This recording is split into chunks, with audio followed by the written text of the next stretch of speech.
what better way to begin the high school football season than having 2 televised games with intriguing storylines? I can think of none, and be honest, you can't either. Last night, we saw the beginning of a head coaching career in a game named after that man's grandfather. Tonight, we see a rematch from last season's single-A semifinals as the Pirates of South Pittsburg try to defeat the Bobcats of Oliver Springs for a 3rd time in just over a year. It's Game 2 of this week's edition of the OEB Law Game of the Week. OEB Law absolutely does everything they can in order to help people no matter what the situation is. You got a car, motorcycle accident, personal injury, low-cost agreed divorce, workers' compensation, criminal defense, wills, medical malpractice, nursing home neglect, bad drug or medical devices. They pretty much do it all. That is OEB Law, and we will be joined by OEB Law's Tim Elrod as we get into the first quarter of our game tonight, so look forward to having him back on with us this season. But I'm Aaron Harvey, joined by my favorite shoemaker, Coach Dan Shoemaker. And I remember last season hearing talk about how crazy Oliver Springs was for scheduling South Pitt to start the season. The Bobcats lost that game 56-0, but you have to believe that was a humbling experience that set the stage for the work that team put in that got them right to a rematch, which was a lot closer than the 31-6 final score would have one believe. Yeah, to me, this seems like round 3 of a heavyweight boxing match. Round 1 didn't go so well for Oliver Springs, but round 2 was a lot closer. Now we're waiting on round 3. This time the teams are just a little bit different.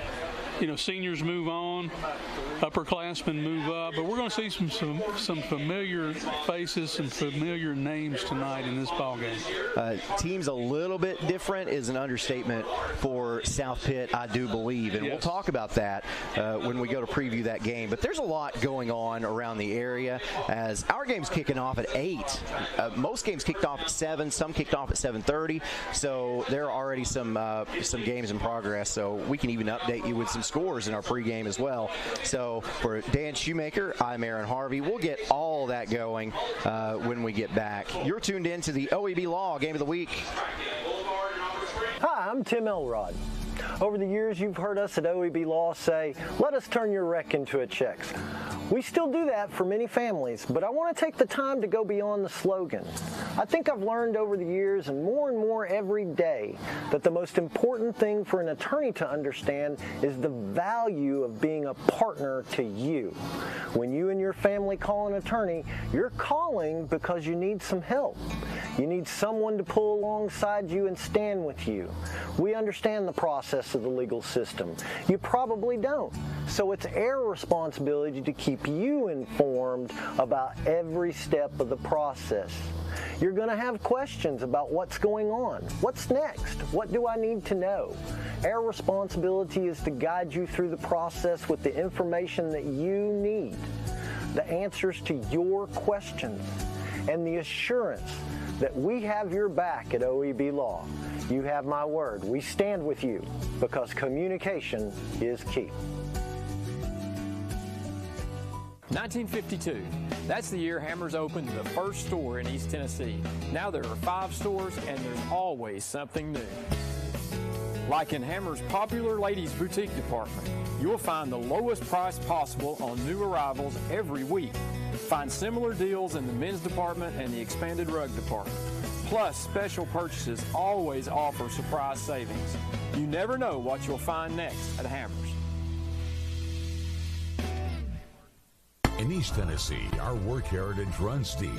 For over a century, the Plumbers and Pipe Fitters Union Local 102 has been part of the area's growth and prosperity. Don't sell yourself or your business short by hiring unskilled labor. Our cutting-edge labor training facility equips our members with the advanced skills needed to be the very best in the industry. Keep jobs local and the money in the state. At Local 102, we work tirelessly today to help build a better tomorrow for our community and our members. 1 in 7 people will need a blood transfusion during their life. That's 1 person every 2 seconds receiving a life-saving product. At Medic Regional Blood Center, we are the primary blood provider for 25 hospitals in 23 East Tennessee and southeastern Kentucky counties.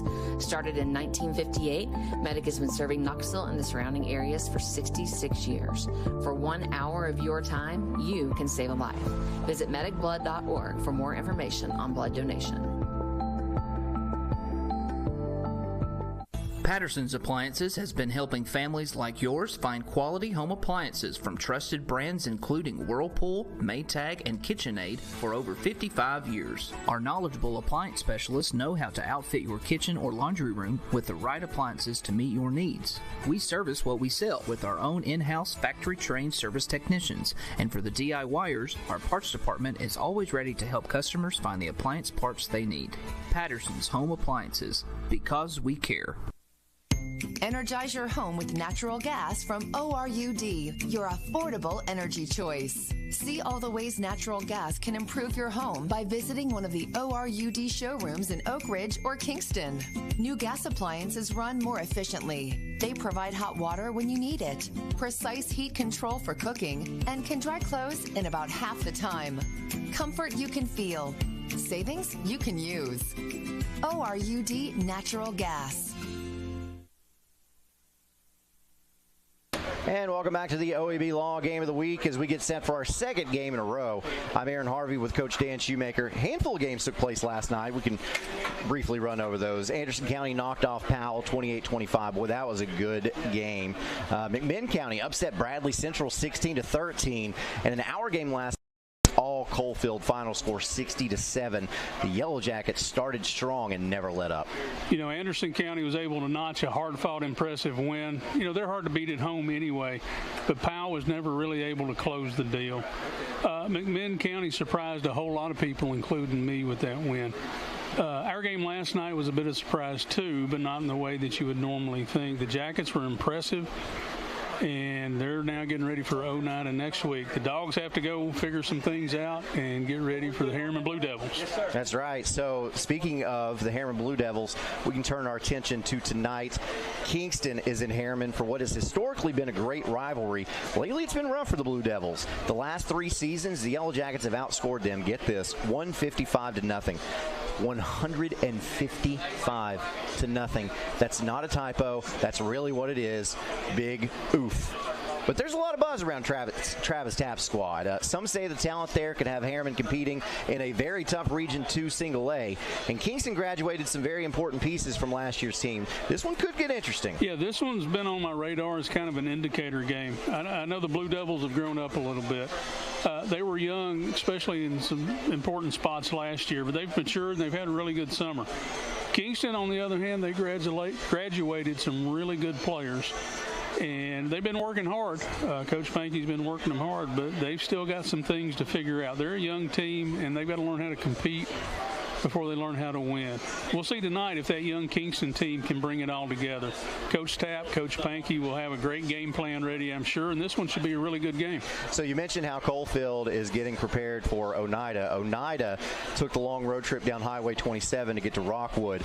2 traditionally tough and solid programs have kept this game on the schedule despite not being in the same classification anymore. I can understand why. This is a great measuring stick game to find out what you need to work on for the rest of the season. Rockwood finished 6-6 last year, but seemed to get better and better with each game. Tiger fans looking to step up this season, and they think they may have the players to do it. Oneida finished 8-4 a season ago, and unlike most of my life, improvement for the Indians will rely on the passing game. Imagine that. It's always fun when these two teams square off. It is, and it's always a good matchup, whether it's the start of the season like tonight or whether it's late in the season like it has been for a district championship type game. Rockwood was very young in spots as well last year, and I expect improvement on both sides of the ball. Oneida, well, they're Oneida, and they're going to play you hard wherever you are, at their place or where you're playing them at home. Coach Webb, Coach May have been at this thing for a long time. Ain't nobody going to fool anybody in this one. I suspect this will be a straight-ahead, smash-mouth football game. Should be a dandy. Really should. We're moving closer to kickoff for our game tonight between South Pittsburg and Oliver Springs. We'll preview some of our other games around the area and dig more into this matchup a little later. But first, a break. This is the OEB Law Game of the Week.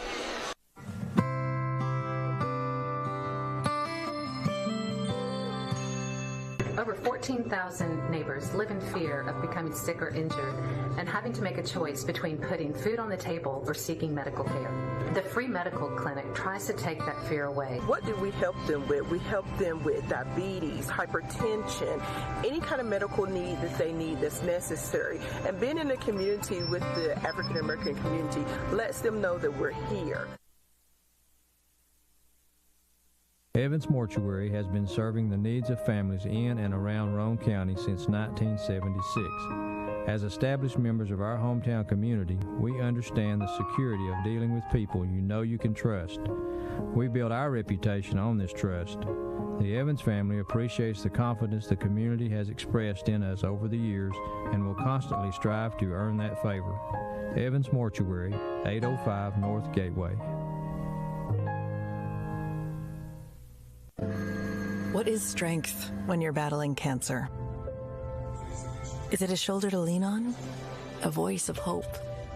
Is it confidence in the most available care options? Or is it unmatched expertise answering your hardest questions? Giving you the courage to move forward. At Covenant Health, we think it means all of this and more. For you. Let our strength be yours.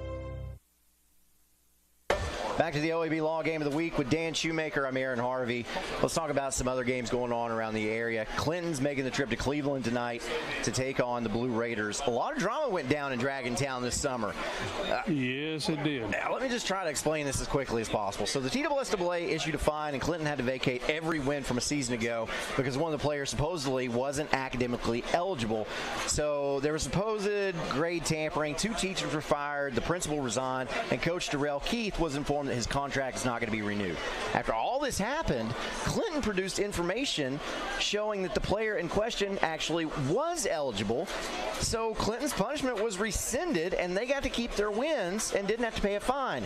However, the employment status of those I mentioned earlier did not change. It's a big mess, but the bottom line is Clinton has an interim coach, Jason Hammock, who takes over a Clinton team that just had their deepest run in the playoffs since 1992. Powell transfer Jalen Benjamin replaces Keith's son Joshua at quarterback. The son of the coach signed to continue his football career at UT Martin. Cleveland won a shootout in this game a season ago, 49-36. A lot of curious eyes will be watching to see how that one turns out. Yeah, the drama last spring and summer was really unfortunate because it cast shadows on what was really a great season for Clinton. Now, there's a new coach. He's on interim status, but Coach Hammock is a longtime Clinton guy that I'm told. So I think the program is going to be in safe hands. Taking on Cleveland tonight, that's going to be a test. We know that, and you hope that the guys will carry forward the success from last year into this season. Getting in a new quarterback is always exciting, but you never really know how quick that learning curve is. Tonight, we're going to see. So Clinton will have a tough road to hoe in this one. I absolutely agree, and I was wanting to talk about the Oak Ridge game. Oak Ridge trying to bounce back after being upset by that Clinton team in last year's second round of the playoffs. You know, the Wildcats opened up the Derek Rang era with a bang by defeating Jefferson County soundly a season ago, and the Patriots didn't lose a game after that until a close second round playoff matchup with Bearden. It was the first time since 2002 that the program had more than 8 wins.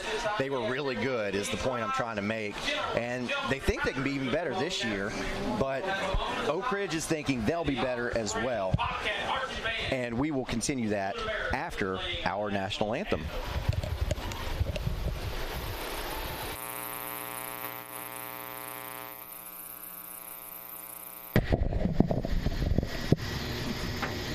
Thank you.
National Anthem tonight, performed by the Oliver Springs High School Marching Band.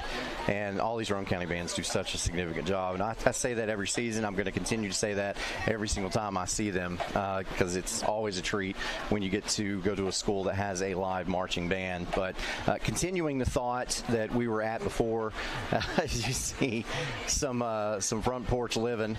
Yeah, there you go. That's how you do it. Exactly. So the Patriots of Jefferson County at home tonight against Oak Ridge. And they've got a senior offensive lineman, Nick Moore, who's committed to play for the University of Tennessee next year.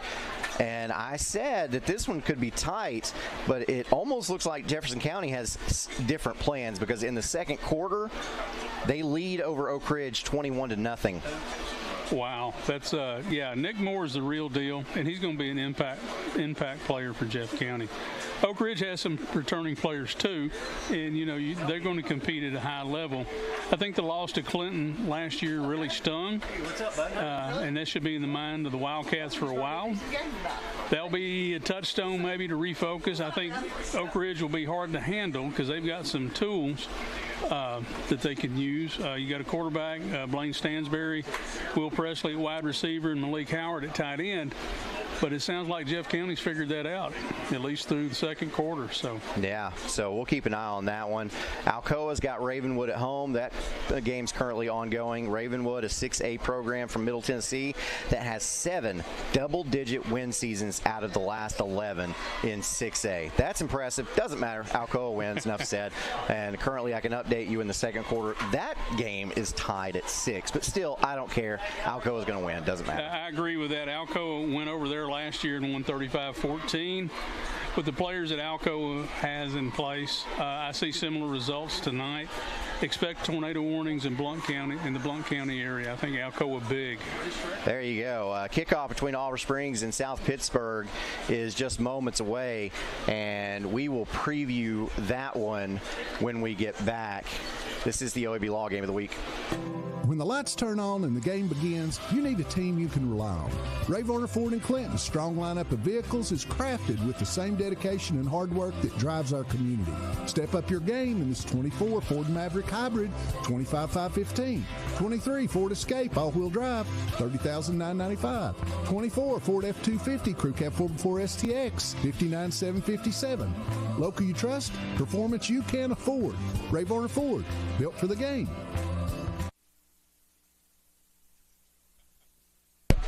The road to a single-A state title in East Tennessee normally runs through a little city in Marion County called South Pittsburg. You see, since 2007, the school there has been in the state semifinals more times than it hasn't. Get that, 11 out of 17 seasons. The Pirates have won all but 3 of those 11 tries, and of the 8 title appearances, 4 have resulted in gold balls. From this area, nobody's been able to get past that team from the little city in Marion County in the playoffs. Oakdale had its shot in 96. Sunbright got 4 tries in the 90s. Coalfield is 0-7 since 1994. It's not the playoffs, but Oliver Springs has a chance to do something no Roane or Morgan County team has ever done: beat the Pirates. Last year, the Bobcats opened the season down there in the town being known as the National Cornbread Festival. I don't know if you knew that or not. I did know that, yeah. It didn't go well. Tyler Harper's team made the long trip back home with an 0-1 record and a 56-0 shutout to its book, but the team grew. The Bobcats continued to grow and improve. In a stunning upset over Coalfield in the quarterfinals, Oz had its first ever shot at South Pitt in the playoffs, and buddy, they put up a fight, finding themselves down 17-6 late in the third quarter. It was a far cry from the beatdown to open the season. The Pirates went on to win the game and the state title. There's a big difference this time around, though. One team lost 18 starters. One team returns 18 starters. That team is Oliver Springs, and that team isn't scared of the team from the little city in Marion County. They've been waiting for this showdown all summer, and you'll get to witness it right here on the OEB Law Game of the Week. I'm Aaron Harvey with Coach Dan Shoemaker. Coach, this game means nothing as far as playoffs goes, but it means a lot in regards to setting up the rest of the season. It really does. It's going to be a test for both these teams. We have an Oliver Springs team that has most of the talent they had on the field back from the last matchup. We have a South Pittsburg team that will be plugging in 18 new starters across both sides of the ball. Each team knows that the road to the championship probably goes through the other program. They know that. Now, Oliver Springs will bring in more confidence into this game, but South Pittsburg brings in that championship caliber confidence. That's right. South Pittsburg only returns 4 starters from the team that was in November, but one of those starters is running back JaMichael Buckner, who was an All-State honoree after a campaign of just under 1,000 rushing yards. 2 other returning starters on the offensive line, and the Pirates feel good about their 2-deep rotation there. Coach Wes Stone has indicated the 2024 edition of his team will be run heavy. Yeah, I think that's somewhat of a change from last year, at least until their quarterback got hurt last year. I know they have hit the ground running scrimmage-wise. They're working on the running game, and that's going to be a really big strength for them. But they've also got speed on the outside, so I think the throw game will still be a factor. And that's with that speed on the outside, the defense has to lighten up the box a little bit to play pass coverage. So as I understand it, Oliver Springs won the toss. They will defer to the second half is what it looks like. South Pitt, they're young, but they're talented. Oliver Springs has talent too, though, and they're seasoned. Liam Boakey returns as quarterback. Mason Day returns as running back. Jaquan Benton at wide receiver. Jackson Jett is that utility player, and more. It's hard to overstate how battle-tested and productive these players have been for the Bobcats. And they have really been playing it with a high level of confidence all through the summer scrimmages. Every time I've seen them, they feel it, okay? With the players who are coming back, they count for 90% of their offensive production from last year. And that's the most important thing that these players bring is game time reps. While took a little while for them to get up to speed last year, I do believe they will start at full speed this year. So kickoff just moments away as we see Oliver Springs has run out. South Pittsburg is running out right now. It's here, fellas. You can feel it in the air. There's only one thing left to do, and that is figure out what Dr. Dan's do's and don'ts are. Well, that's pretty straightforward, pretty simple for tonight. For South Pittsburg, let's start with Oliver Springs. Use the 2 losses to South Pittsburg to fuel this win, and I accentuate the positive, build on those good things from last year. Now for South Pittsburg, plug in the new pieces and let's roll. Let the journey begin tonight for South Pittsburg, and that's kind of got to be their theme. It starts tonight. So there you go. Dr. Dan has given us his do's and don'ts for both of these teams. And South Pittsburg will start with the football as we get ready for Game 2 of our OEB Law Games of the Week. And I anticipate there will be a lot of Coalfield fans watching this one tonight. Yeah, either at home as they watch on 1086 or whatever, however they choose to access our broadcast on BBB Communications. But I saw some Coalfield folks here. Yeah, live scout. So your kickoffs tonight, sponsored by the Local 102 Plumbers and Stevedores Union in Knoxville, member of the United Association. And partner, we're about ready to roll. It looks like it. Bryson Goodman kicks this one high. It's a high spinner taken at the 30-yard line and returned up to about the 41, and that is a monster hit. That was a big hit there on the sidelines. And it looked like Walker Thomas on the return. Walker Thomas, 6'6", 200 pounds. Yes. You'll see him lining up at linebacker and tight end tonight some. But, whew, look at that hit. There it is, shoulder. Nice hit. Dalton Reynolds, a junior for this Oliver Springs team. So Hammers 1st and 10, ball spotted at the South Pitt 41-yard line as we get ready to roll. Yeah, if you're Coalfield, you're looking at the competition right here. This is what you expect to see in the playoffs. Yeah, you're going to have to go through both of these teams to get to the state championship game.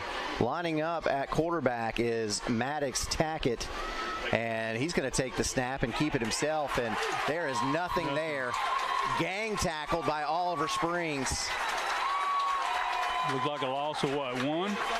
Yeah. You saw Cole Jackson was fired up on that play, but Mason Day also there. As you see the Chuck Fleischman replay, Day met him, and Cooper Jones also there. Yeah, that was they slammed that right at the point of attack, and there was really no chance. Got a slot set here at the bottom with nobody covering this slot receiver. Yeah, and now South Pitt's going to motion over. He's still wide open. We're way out of position. Oliver Springs here is confused, and is South Pittsburgh, they're not going to take advantage of it. Instead, they go with a quick pitch out to, that's Jamichael Buckner. And Buckner, they're going to give him a yard, and that'll bring up 3rd and 9. Now, they had him outnumbered, but Oliver Springs was able to run to the ball and really make the play right there. That was nice. So, Coach, do you think a quarterback should look at that and realize, I've got a slot receiver that's not covered? Right, yeah, you know, and it depends on how much confidence you got in the quarterback to see that and, you know, and make a quick automatic. We should call those automatics. And we got stacked wide receivers down here on the bottom of your screen, and again, only one person to cover. But Tackett is going to run it up the middle. He fumbles the football, and it is picked up by Jackson Jett for Oliver Springs. And he will be rolled down, and Oliver Springs takes over, but there is a flag on the play. There is a flag. We got to watch, see what this is.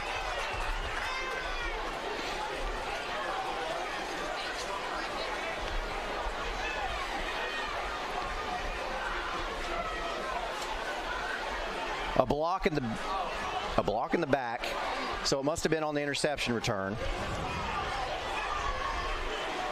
Yeah, they're which would mean that Oliver Springs would retain possession. Yeah, he's thinking, man, you don't make that against the defense. I didn't necessarily see that one, Brad. Way back, okay. Yeah, I didn't see it either. It was after the change of possession, so Oliver Springs is going to keep this ball in really nice field position. Yeah, even after the penalty. So here's Liam Boakey. He's going to come with an empty set, 5 wide to start this game. Defense in 3-man front. Overhang player on the wide side is cheating down. Now a fake to Day, and then a pass out goes to Jackson. And Cole Jackson is up to the 44-yard line, and he starts some jawing. Yeah, we're going to talk about that one.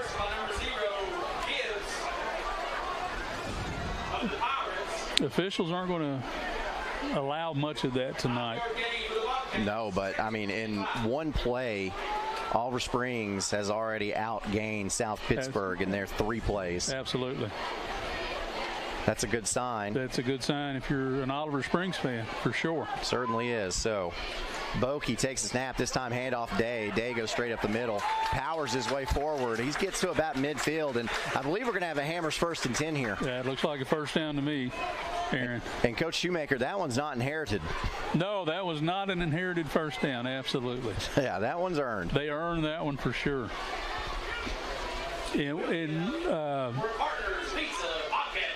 South Pittsburgh's in that 3-man front, and I think it's going to be a pretty easy run with the way the Oliver Springs front, offensive front, is blocking that right now.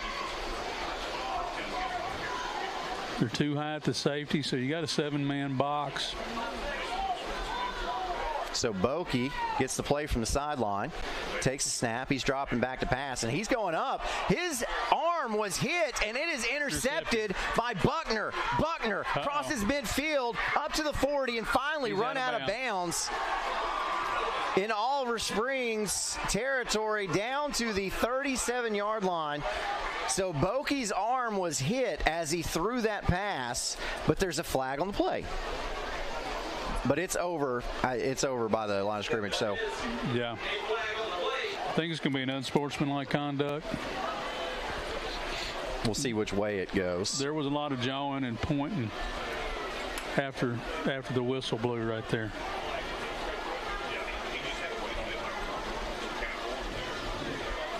Dead ball, unsportsmanlike conduct on South Pittsburg. Yeah. So, and just like before at the change of possession, they're going to mark this penalty off.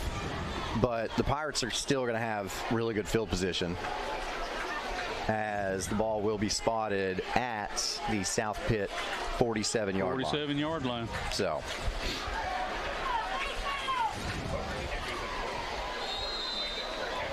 Yeah, I think South Pittsburgh's playing with a lot of emotion right now. That's cost them in this particular situation. And some of that may be the fact that they're young. Yeah, right there. Yeah, right there. Yeah, you saw a lot of jawing right there.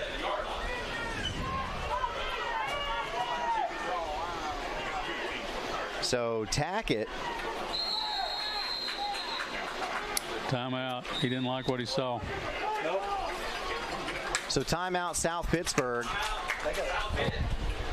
And this timeout brought to you by Patterson's Appliances. While you wait, visit pattersonsappliances.com to check out the newest inventory. I wanted to continue my education after high school, but my family and I didn't think we could afford it. Then I found out that Roane State has the options to make college possible. Now I'm pursuing my dreams and will make my family and community proud.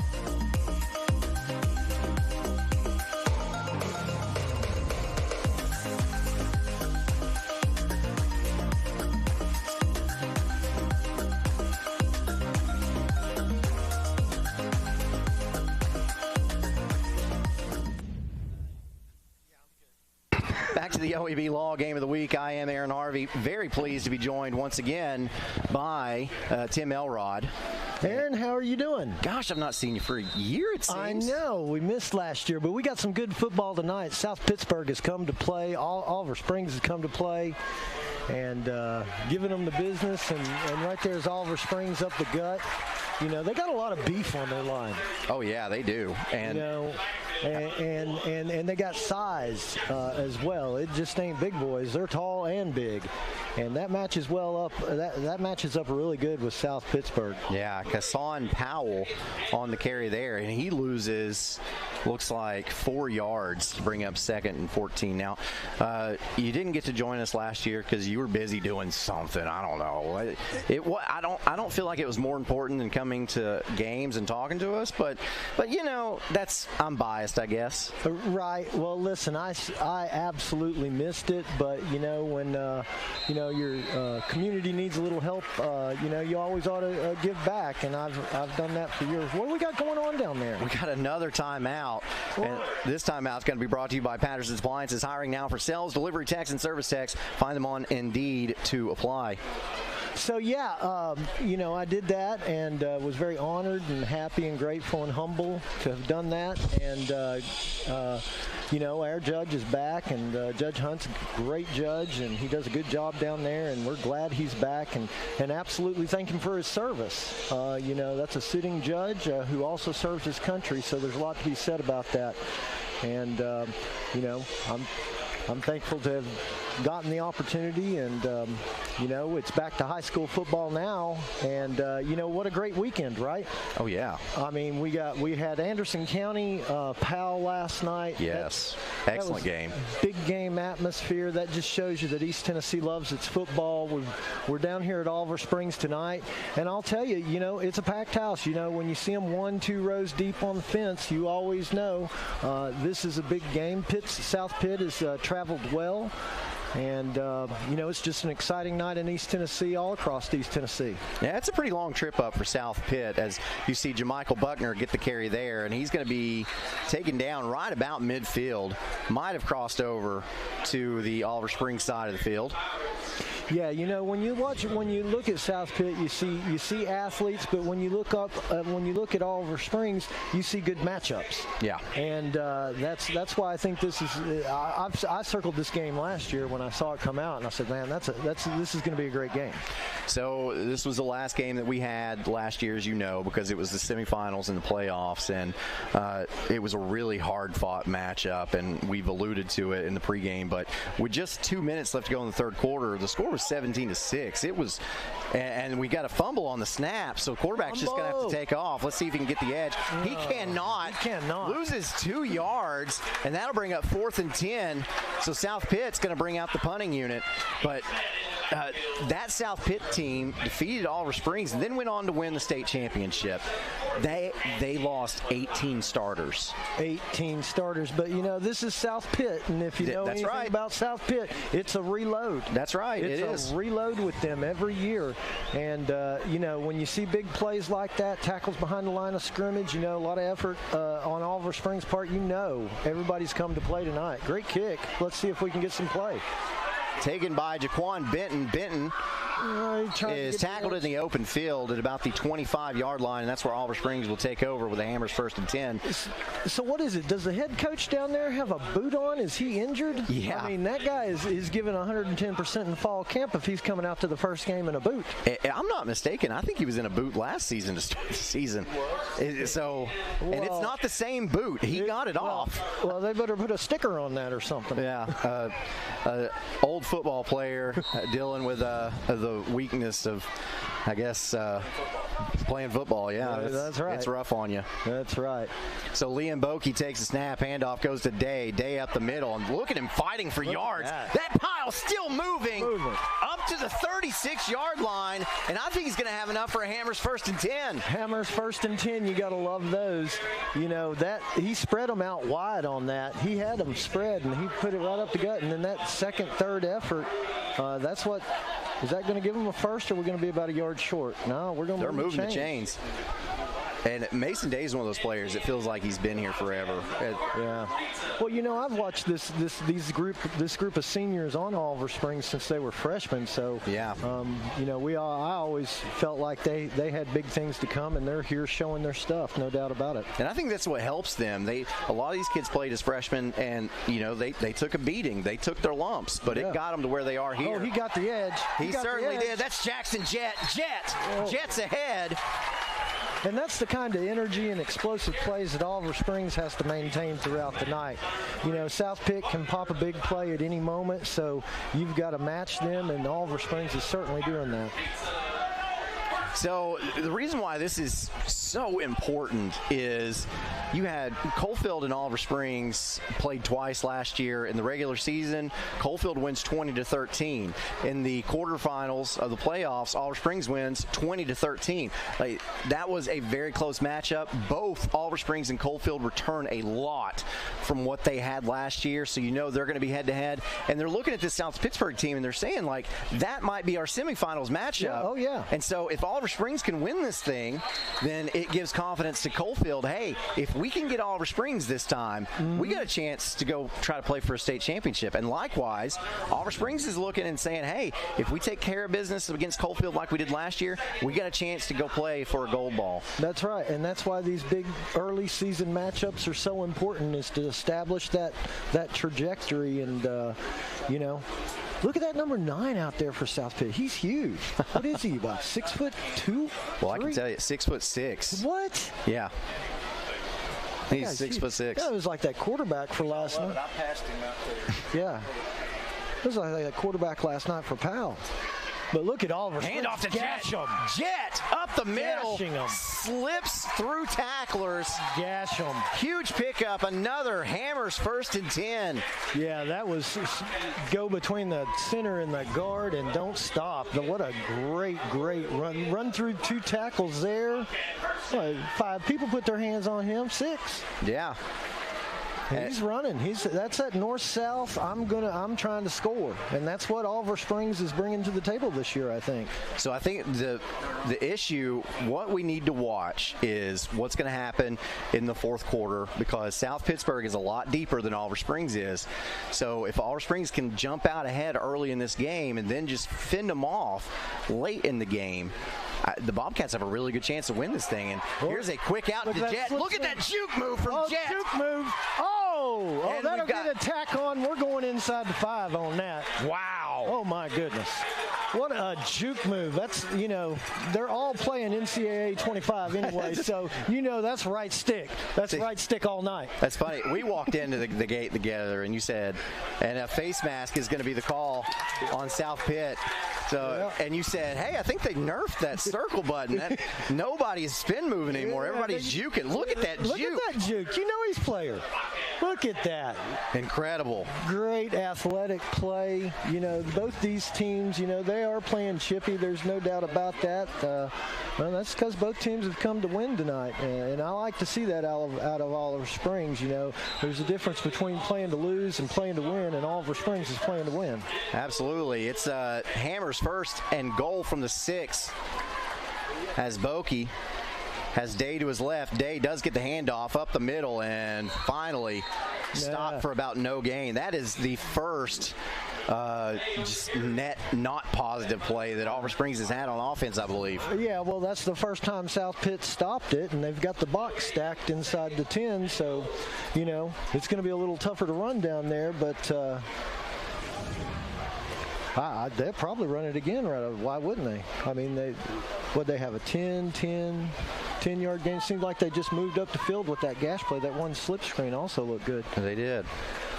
They're running out of open field, though. I think what you were alluding to just a moment ago. It's a lot easier to stack the box when you get this close to the end zone. Yeah. Handoff goes to Day. Day walks into the end zone. Touchdown, Oliver Springs. And look at the student section go wild. There comes the confetti. The band's up.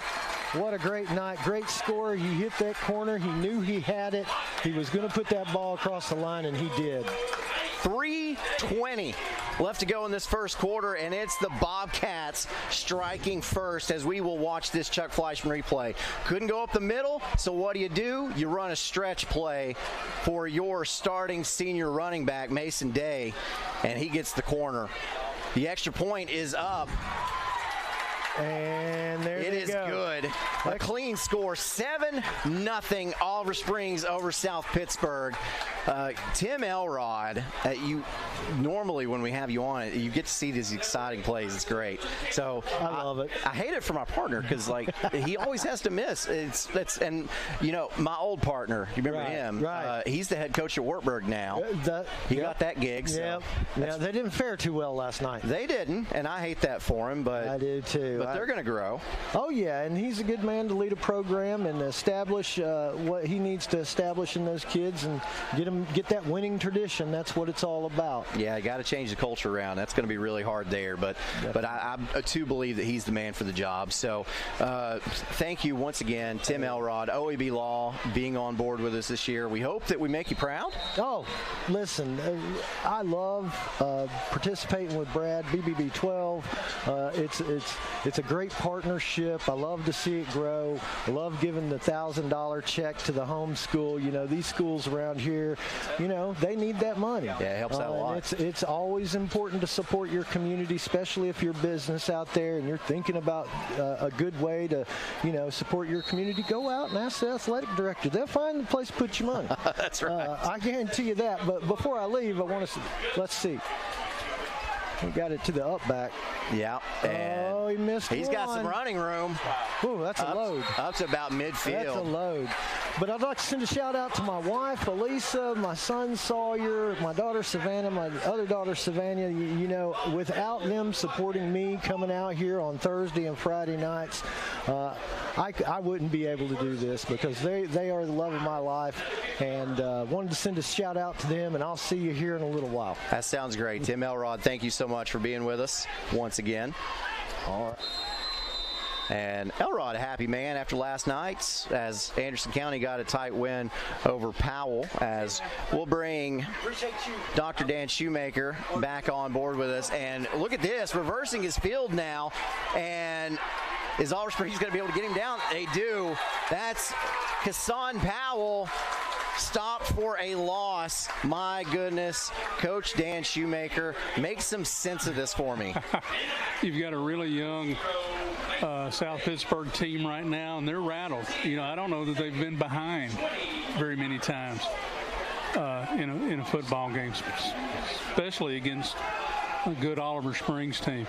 Yeah, this is new territory for them. Well, there's some opportunities here because you see we've got 3 wide up here at the top, and we've got 2 defenders. That's the math right there works really good. Just flip the ball out there. Yeah, but they're not doing that. Instead, it's a quarterback keeper as Dayon Cooper is sacked behind the line of scrimmage. So that first play resulted in a loss of 10 yards to make it 2nd and 20. This results in a gain of, looks like 1 yard to make it 3rd and 19. 1 yard gain, 3rd. But we're seeing that from the press box. Right. But it looks like South Pittsburgh's not seeing that to take advantage of it. Or I think I'm sure they see it as well, but they're thinking, hey, we're going to run the ball. That's who we are. That's what we're going to do. But here we go. Here we go.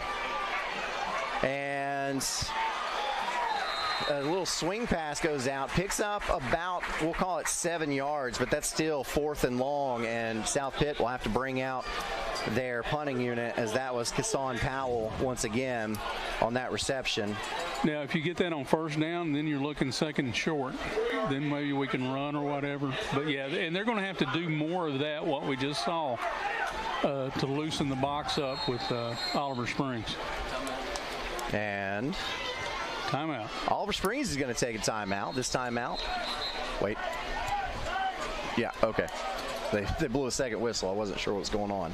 Timeout brought to you by Patterson's Appliances. Follow on Facebook for appliance specials, job postings, and more. At Ferris, we want you to get the most out of your time and end each day feeling good. That's why we pioneered exclusive lawnmower suspension technology, allowing for full-speed mowing, even over the roughest terrain. Grow your business by getting more done in less time with Ferris. Ferris. Work hard, feel good. Found exclusively at independent Ferris dealers. Back to your OEB Law Game of the Week out of the timeout. I want to give you a scoring update. Wildcats battling back against Jefferson County. That score now, with 3 minutes left to go in the second quarter, it is 21-14 Patriots. At halftime, Alcoa leads Ravenwood by a score of 9-6. Closer than I thought, Aaron. Yeah, at halftime, William Blunt is up on Austin East 36-6. As South Pittsburgh gets ready to punt this one away. And pretty good looking punt. And it is muffed, but then, wow, Jackson Jett, it just popped right back up into his hands. Almost like a little power dribble right there. Honestly, it did. It bounced just like a basketball, and Jackson didn't panic at all. Now that two-hand power dribble like he's in the lane. So watch this, just bloop. And then it just popped back. That looked fake. That looked fake. That looked fake. It looks like something you'd see off Madden that would make you mad. That's AI. That's AI is what that is. Artificial intelligence. It just popped right back, right up, high and tight for him. Incredible. Play clock. Down to 8 seconds. Bokey sees it. Day beside him. Fakes to Day. And Bokey swarmed. Sacked. Big loss on the play. Now, South Pittsburgh went to that four-man front, and they've been a little better with that four-man front. This time they were a lot better. Brought the blitzer. Yeah, brought the linebacker, but getting to him first was Zach Green coming from that defensive line. So that's an adjustment by South Pitt, as here is Day. And Day's dropped in the backfield all the way back to the 25. Another loss of 5 will bring up 3rd and very long. 21 seconds left to go in the first quarter. And there's a flag. It's a hold, but if I'm South Pitt, probably thinking about not taking this one. Get them to 3rd. They're 3rd and long anyway, or 2nd and real long.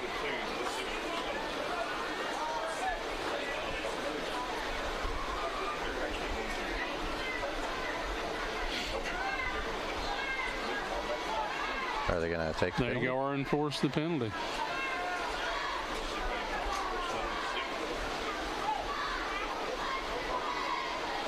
Well, what are we doing?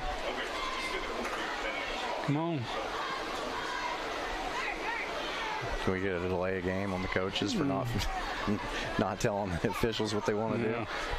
They're okay, declining. They are declining. And we thought they might. Yeah. That's what I would do if I were them. I thought the ball was supposed to be back at the 25, but they're going to mark it at the 27. And a 10-yard penalty would only net probably about 5 yards, 4 yards right there. So, yeah, I get that. That's a good call. I'd rather take the down. So clock will run, and I'm not sure Oliver Springs is going to run another play. No, they're doing a really nice job of working clock early. So South Pittsburg has made some defensive adjustments we have seen, and so they have stymied Oliver Springs on this drive so far. However, it will be 3rd and 17 when we return back to action. After one quarter, it's the Bobcats of Oliver Springs leading over the defending single-A state champion South Pittsburg Pirates on the OEB Law Game of the Week. Kathy May Martin has been making real estate dreams a reality for over 3 decades. Buying or selling real estate is one of the most important decisions you'll ever make. Choosing the right realtor is next. Thinking of buying or selling? Call Kathy May Martin at Coldwell Banker Jim Henry & Associates for all your real estate needs. Rest assured, with Kathy's knowledge and experience, you will be on the winning team. To me, being an attorney means more than practicing just law. It means pulling alongside my clients and being their partner. It means keeping my clients informed through the legal process, which can be overwhelming. At OEB Law, we stand with you because communication is key. What is strength when you're battling cancer? Back to the OEB Law Game of the Week here in Harvey. Dan Shoemaker. Second quarter. First one's been a good one. First one has been a good one.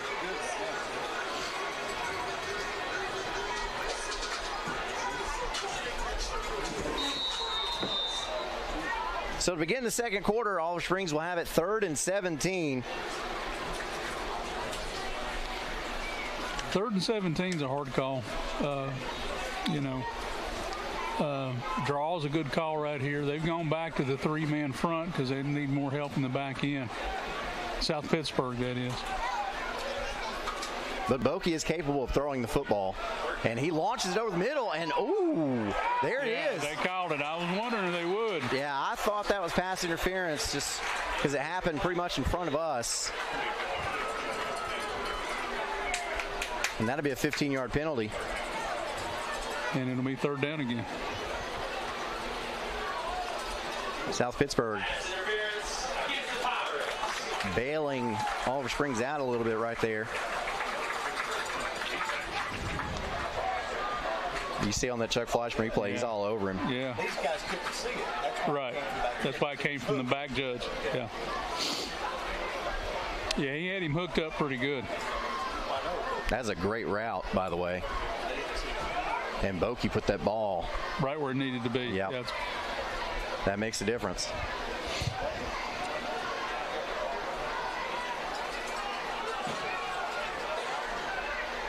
I'm somewhat confused on the spot. I think they are too. Yeah. It was 3rd and 17. And, Coach Stone's kind of asking some questions there. So this will make it, what, 3rd and 5, 3rd and 6, 3rd and 7? Maybe 7. So is it a 10-yard penalty? No, it's 15, but they were, I think it was longer than 7. It was longer than 3rd and 17. Yeah, maybe that's what it was.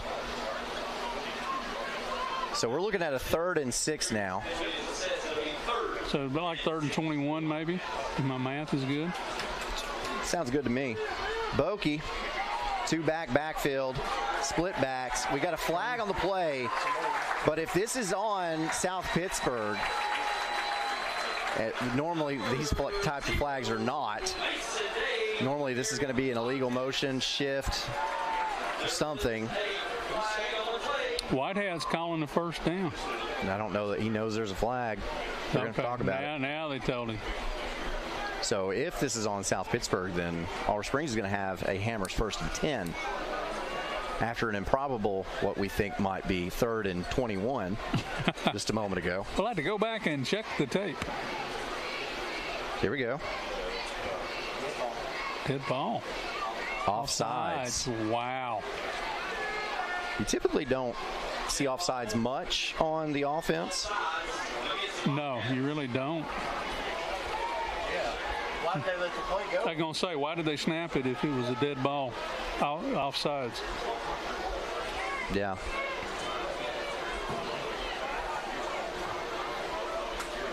Okay. I don't quite understand everything. Of course, we don't have communications with the crew.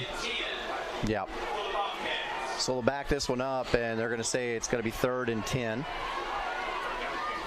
So Boki takes a snap, looking, and one hops it off the ground. That pass is incomplete, trying to get William Eddings. And so South Pitt will stop Oliver Springs on this drive, and the Bobcats will have to punt. Did we play 3rd down 3 times? That makes for a long game. Yeah, 3 or 4 times.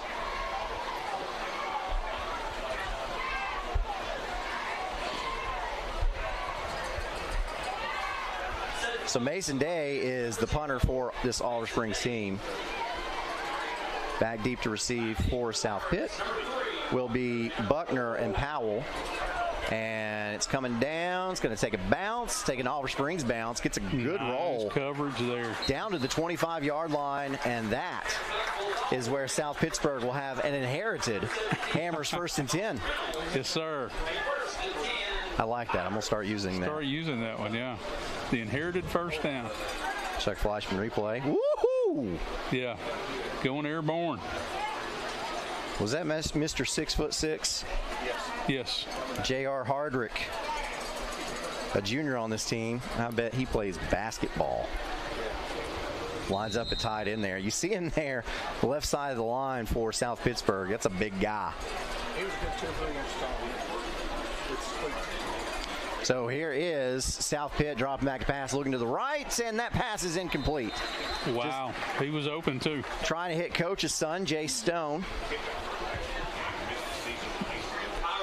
Wes Stone, the head coach here at South Pittsburg, has got a long family lineage of Stones that went to South Pittsburg, and now he sees himself as the head coach and his son on this team. And sons before that graduated from South Pitt. His dad was on the 1969 state championship team. So, how about that? That's handoff. Buckner, ball free. I think it's a South Pittsburg fumble recovery. I mean, Oliver Springs fumble recovery. Now it's going to be up to the official. They've not said anything yet. Okay, yeah, they came out of the pile with it. Yep, now they're saying it. Hammers 1st and 10, Oliver Springs. Looked like a helmet just got on that football. Here's Buckner, and that's exactly what happened. It was Cole Jackson. Just put a hat on it. Nice form tackle hit. Face mask on the ball. And ball pops out. That's the 2nd fumble for South Pittsburg tonight that's been recovered by Oliver Springs. So here's Boki back in action, split backfield. Handoff goes to Jet, and Jet gets up to about the 20-yard line. South Pittsburg jumped in the 4-man front coming in on that inherited 1st down. And they were able to break that front line. And he just stumbled a little bit, or he has a big play right there. So he's quick as a hiccup. Oh, yeah, Jackson Jett. He's a junior on this team and has been a major contributor since he was a freshman. Got injured his freshman year, if I remember correctly, and had to miss a lot of it. But they expected big things out of him back then, and you see why. As Day is dropped in the backfield as soon as he gets the handoff. The 4-man front really turned into a 6-man, 6-1, really, right there. Because they pulled the outside linebackers down close to the edge and brought them off the corner. Or brought them off the edge, really, not the corner. And getting back there out of the defensive end position was Mr. Hardrick. Yes. 6'6" himself. That's what they build Michael Jordan as, right? Yeah, I think so. 6'6" out of for the Chicago Bulls? Yes. Split backs. Bokey back to pass. Lets this one go. He's got a man. Just threw it a little bit in front of him. He had Eddings, and he would have walked into the end zone. He would have walked in, yes. Woo. That was a coverage bust. We'll see the Chuck Fleischman replay here. And Eddings slowed down a little bit. You couldn't see it on that replay. Yeah, the safety was trying to rotate over top, and they're going to have to do more of that as South Pittsburg is crowding the ball. 3 wide to the near side of the field for Bokey. Hard count. South Pitt doesn't fall for it. And now Bokey is going to take a timeout. They want to talk about it. This is a very important 4th down play coming up. This timeout brought to you by Patterson's Appliances. Home appliance financing available. Apply online at pattersonsappliances.com. What is strength when you're battling cancer? Is it a shoulder to lean on? A voice of hope? Is it confidence in the most available care options? Or is it unmatched expertise answering your hardest questions? Giving you the courage to move forward. At Covenant Health, we think it means all of this and more. For you. Let our strength be yours. And back to the OEB Law Game of the Week. And earlier, a check was presented to Oliver Springs. You see Mr. Tim Elrod out there with Oliver Springs cheerleaders. $1,000 to Oliver Springs, and that's something great that OEB Law does. You know, they also do the Rivalry Thursday games that you can see, and $1,000 is given to those schools as well. So OEB Law, Tim Elrod, helping out all of these schools, and we say a major thank you for that. As Oliver Springs lines up, it looks as if they are going to attempt a field goal, and this one would be from 41, and South Pitt, I don't think that they expected that, so they're going to take a timeout so they can line up in some field goal coverage. And this timeout is brought to you by Patterson's Appliances, thanking you for your support over 55 years. Patterson's Appliances has been helping families like yours find quality home appliances from trusted brands including Whirlpool, Maytag, and KitchenAid for over 55 years. Our knowledgeable appliance specialists know how to outfit your kitchen or laundry room with the right appliances to meet your needs. We service what we sell with our own in-house factory-trained service technicians, and for the DIYers, our parts department is always ready to help customers find the appliance parts they need. Patterson's Home Appliances, because we care. Back. Oh, okay. Okay. I didn't mean to do that. Back to your OEB Law Game of the Week. Liam Bokey was a starting kicker before he was a starting quarterback for this Oliver Springs squad. And right in the middle of the field, he's going to attempt a 41-yard field goal. Snap, set, kick is on the way. He's definitely got enough leg. It's good. It's good. 41-yard field goal is good. Oliver Springs tacks on 3 more with 9:43 left to go in this first half. It's Bobcats 10, South Pittsburg 0. And how about them apples? That's, yeah.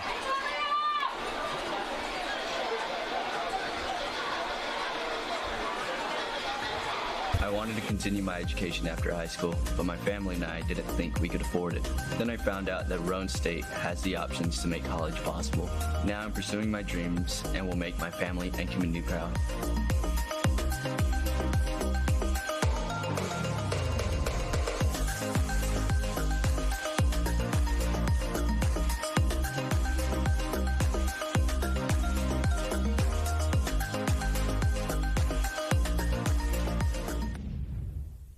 Back to the OEB Law Game of the Week. We get set for a kickoff here. Kickoff's tonight sponsored by the local 102 Knoxville Plumbers and Steamfitters Union, a member of the UA, and located on North Broadway in Knoxville. Give a call for more information, 865-523-7413. So this is Bryson Goodman set to kick off for Oliver Springs, and this one is going to be taken about the 36-yard line. and run out of bounds. Walker Thomas with the return. Yeah, that kick didn't get as much height, I don't think, as he wanted. Because the coverage was late getting there because the trajectory was a little flat. You like to pooch that one up about the lights and just let it drop in.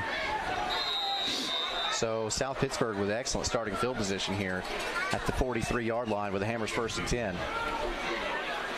Buckner gets the carry, cuts inside, and picks up about 2.5. Yeah, not a bad run. Positive play. Michael Buckner, one of the lone returning starters for this South Pittsburg team, the leading rusher on that team a year ago, that state championship team. And so, once again, I'd like to thank Chuck Fleischman for sponsoring our replays this year, serving Anderson, Roane, Morgan County since 2010. Quarterback keeper, and he stopped for no gain. It's going to be 3rd and 7 for South Pitt, and a flag comes out. Flag late.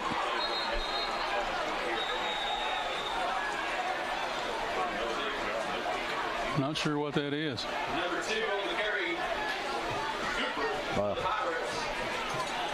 personal foul on Oliver Springs.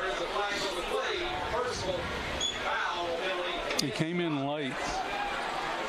All right, let's see if we can see what it was on the Chuck Fleischman replay. It looked like the lineman might have,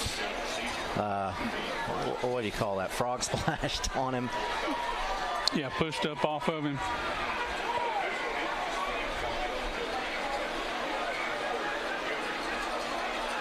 Oh, no, I saw. Gave him a little okey-doke down there under the pile, yeah. That's what my coach used to call it in high school. So Hammers 1st and 10 at the Oliver Springs 39-yard line. Cooper rolls to his left, and he's going to be stopped from behind. What a play that time by Tyler Phillips. Yeah, they were wanting to go deep over here on the bottom of the screen, and there just wasn't anybody there. Coverage was good, so he decided to tuck and run.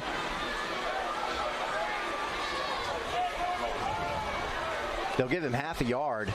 We'll call it 2nd and 9. This time Cooper will have Buckner in the backfield with him. And Buckner will get it, moving to the right, and Buckner stopped by Cole Jackson. Grabbed his leg and wouldn't let go. No gain on the play. 3rd and long.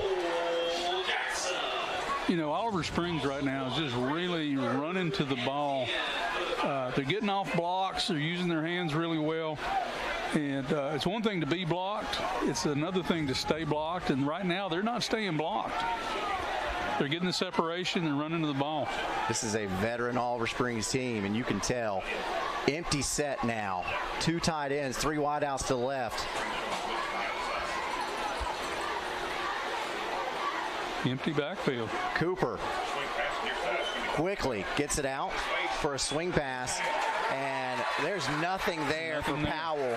Oh, yeah, he just stepped on that boy. Oh, boy.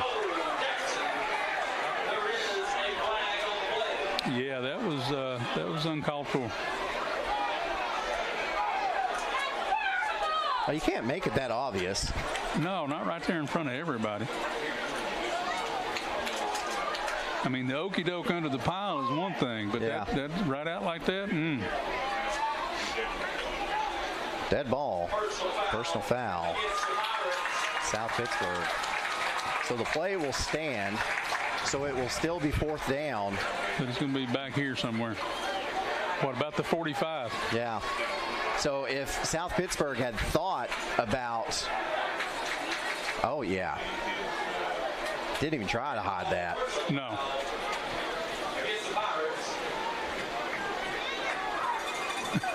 Yeah.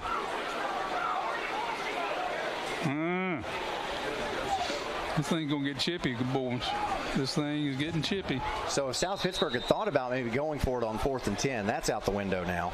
Yes.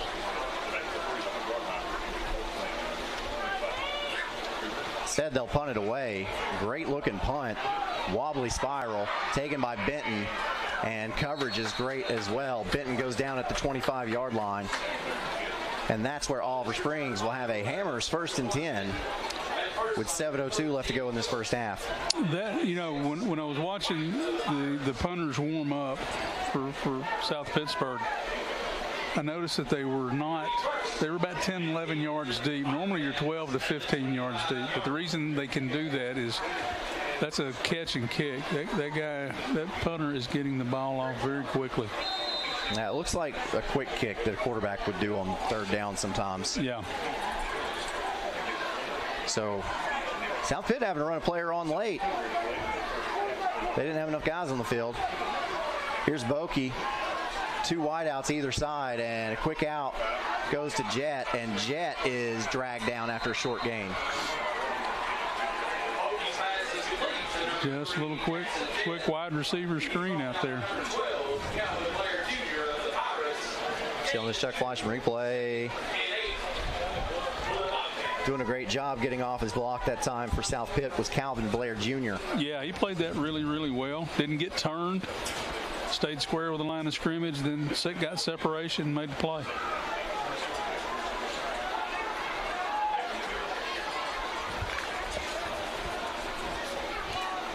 Bokey gets the call from the sideline, same set.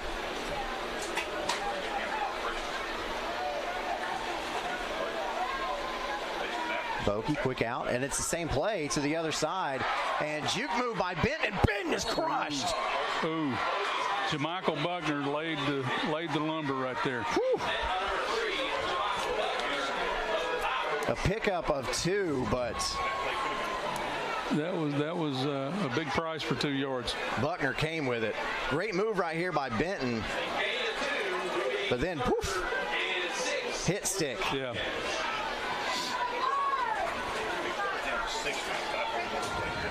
That was a big hit. That'll bring up 3rd and 6 for the Bobcats. You like it when your safety can come up and make those kind of hits. Bokey sends a man in motion from right to left, and I believe Coach Harper wants a timeout. That he does. He's going to talk about it. This timeout brought to you by Patterson's Appliances. Visit pattersonappliances.com and check out current cash-saving promotions. Evans Mortuary has been serving the needs of families in and around Roane County since 1976. As established members of our hometown community, we understand the security of dealing with people you know you can trust. We build our reputation on this trust. The Evans family appreciates the confidence the community has expressed in us over the years and will constantly strive to earn that favor. Evans Mortuary, 805 North Gateway.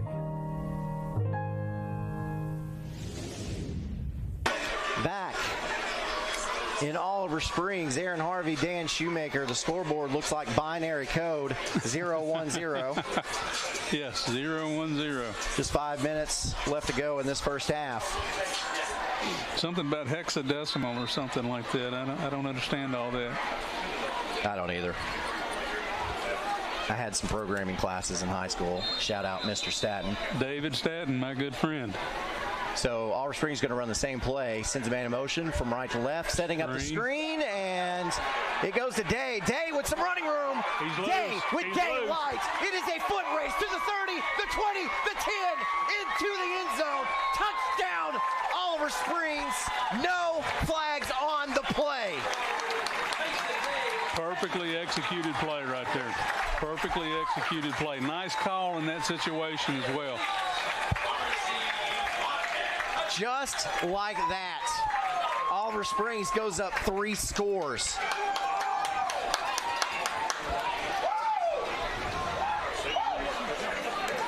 And you see on the Chuck Fleischman replay, oh, this is the previous play. We'll get the touchdown play in just a moment. And here it is, setting up the screen today. Yeah, the air raid folks call this slow screen because it's the running back slipping out. They motion to trips away from this, and then that pulls another defender out of the box, and then just hit the screen. Beautifully executed right there. Mason Day celebrating after a long run. Oliver Springs leads it 17-0. 5:13 left to go in the first half.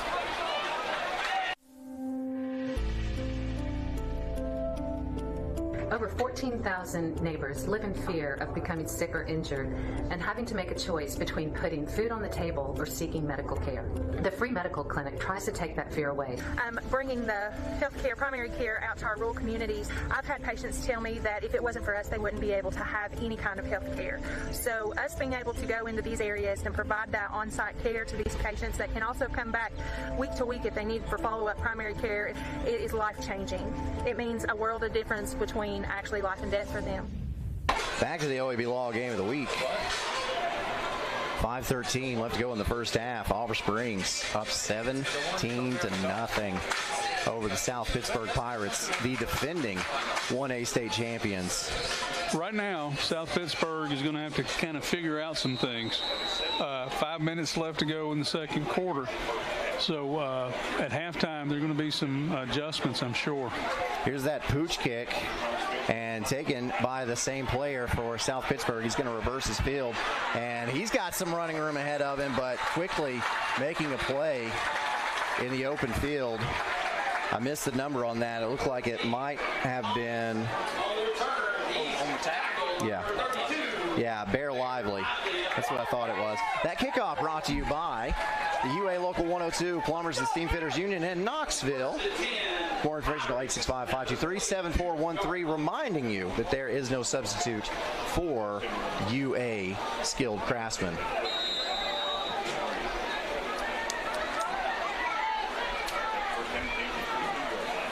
So scoring update just came in. Coach Harriman 26, Kingston 14. Wow. Quick swing pass out, and that is snuffed out. Pass complete to Jace Stone, but Stone is immediately tackled in the backfield. Yeah, loss was 2. Yeah, that's Jaquan Benton. Brings up 2nd and 12.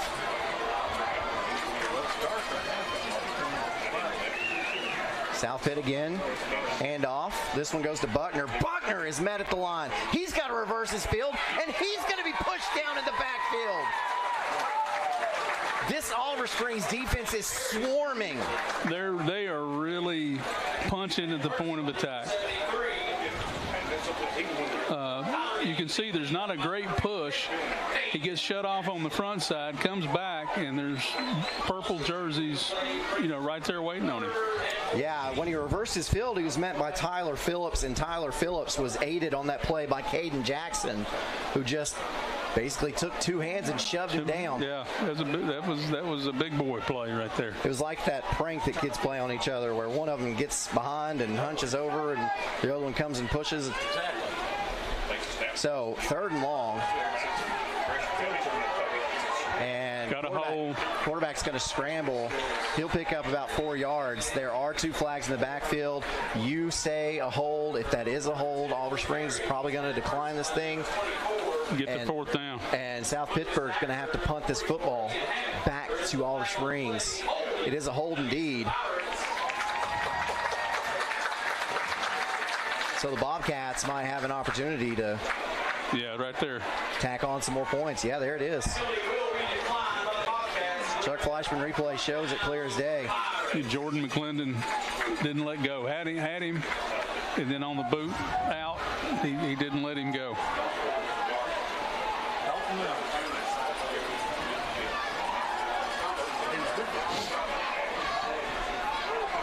So Oliver Springs won the coin toss to start the game. They deferred to the second half. So they've got this good scenario right here. You might can score going into halftime and get the ball back to come out second half. punt. Beautiful punt. Long. And this one, they're letting it roll, and it will fall short of the goal line. So Oliver Springs will be backed all the way up to their own 2-yard line with the Hammers 1st and 10. So 98 yards away. And Benton's throwing his arm up in the air, and he's saying, that's my fault. That's my fault. As Coach Hoot Gibson would say, you got to field the punt. You have to field the punt, and that's exactly why. You might get a good roll if you are the punting team. Like my drive hitting the cart path, you know. Right.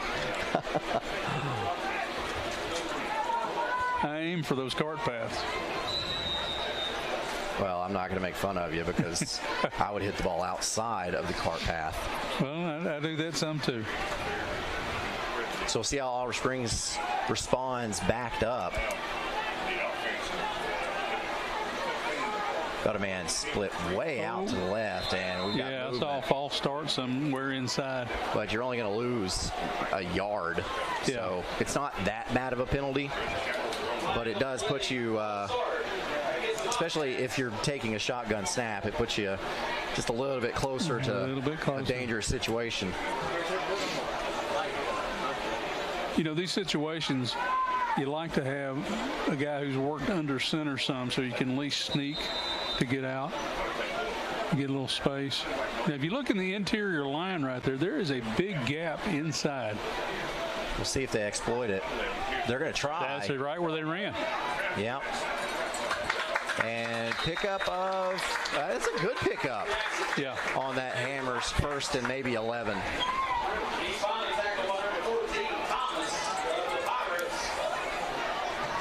You see where they spot it. That 3 technique was sitting really wide right there.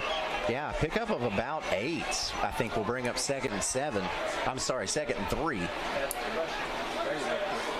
going to spot it at the 10-yard line. Let's see if we get a correction on this alignment. Still a big gap inside right there. Boki takes a snap, handoff again. Looks about like the same play. And pickup of 2 or 3. That's should put them close to the sticks. And they're going to give it the Hammers 1st and 10. So Oliver Springs backed way up on their goal line after a tremendous punt.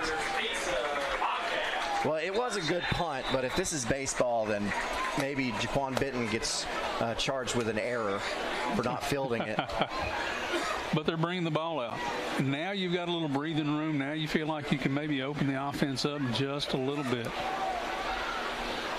Split back set once again. Boki. They fixed the gap. And so Day gets the handoff, and there's not a lot there on 1st down. Look like late. Logan Sisk is going to shift back down inside. Yeah, he's back in the B gap right there. So Day had to kind of bring it back into A gap. And then from that defensive end spot, J.R. Hardrick able to come over and make that tackle. Clean it up, yeah. So they give him about a yard. We'll call it 2nd and 9. And Oliver Springs in no hurry whatsoever. If this one goes to halftime, they're going to be content with it. Jet that time gets the handoff, makes the first guy miss, not the second. So he'll be stopped for a loss.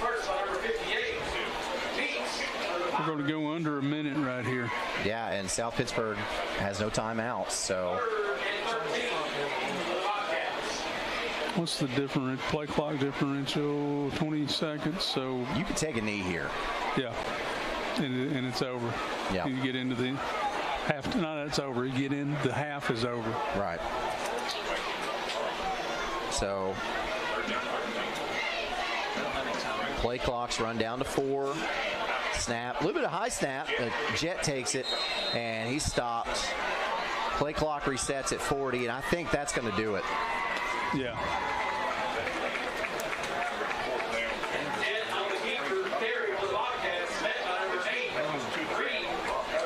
If you remember, South Pittsburg had to use some timeouts early. Yeah. And these are the situations where you would like to make them punt again. So, but not having timeouts is a handicap at this point. So the Oliver Springs Bobcats have welcomed the defending 1A state champions to DJ Britton Field, and they have a lead at halftime, 17-0.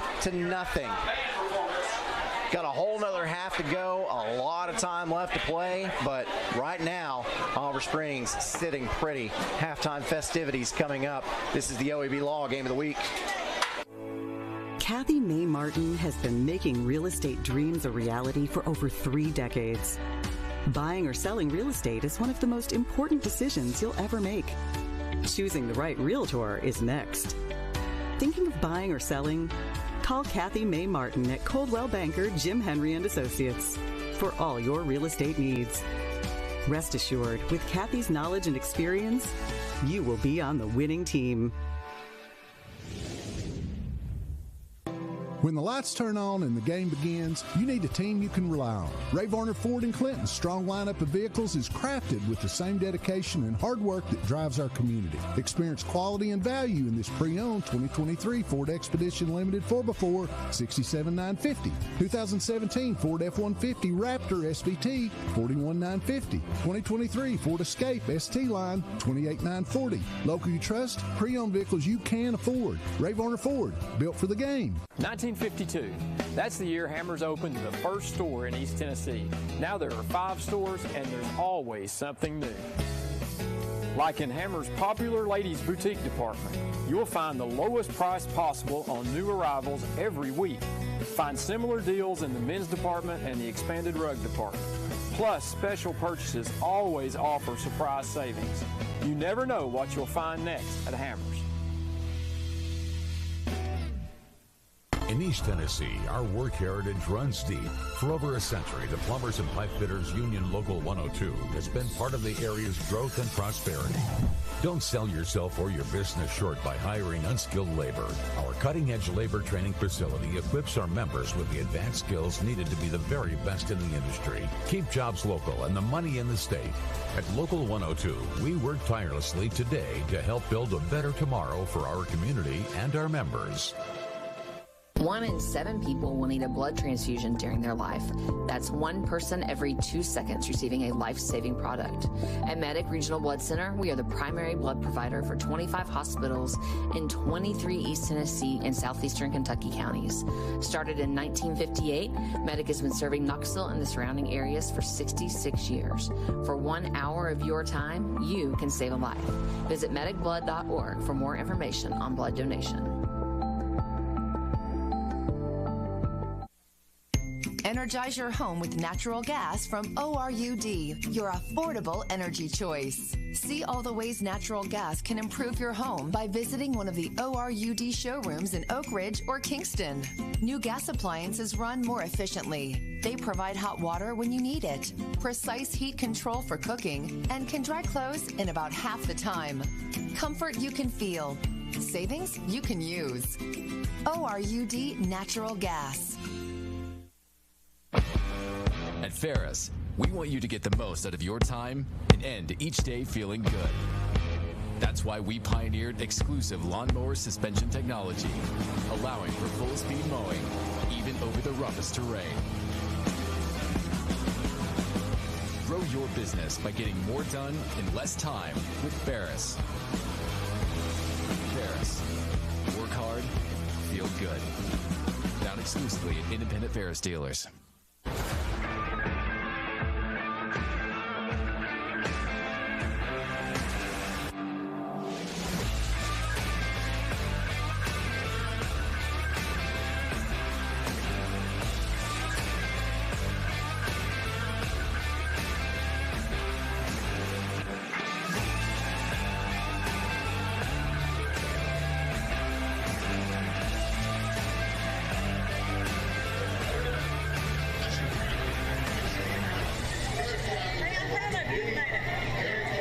To me, being an attorney means more than...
against the paint, located between the compound.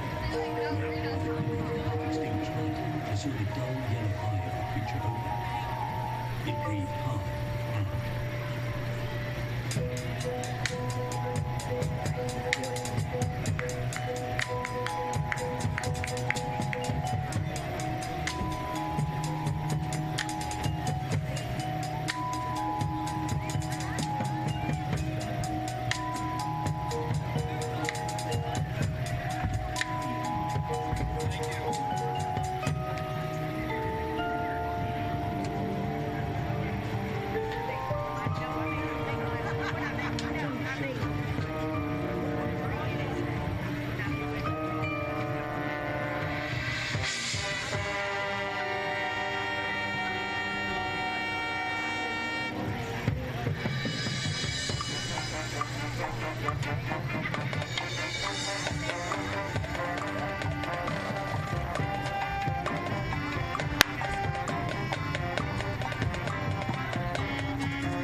practicing just law. It means pulling alongside my clients and being their partner. It means keeping my clients informed through the legal process, which can be overwhelming. At OEB Law, we stand with you because communication is key.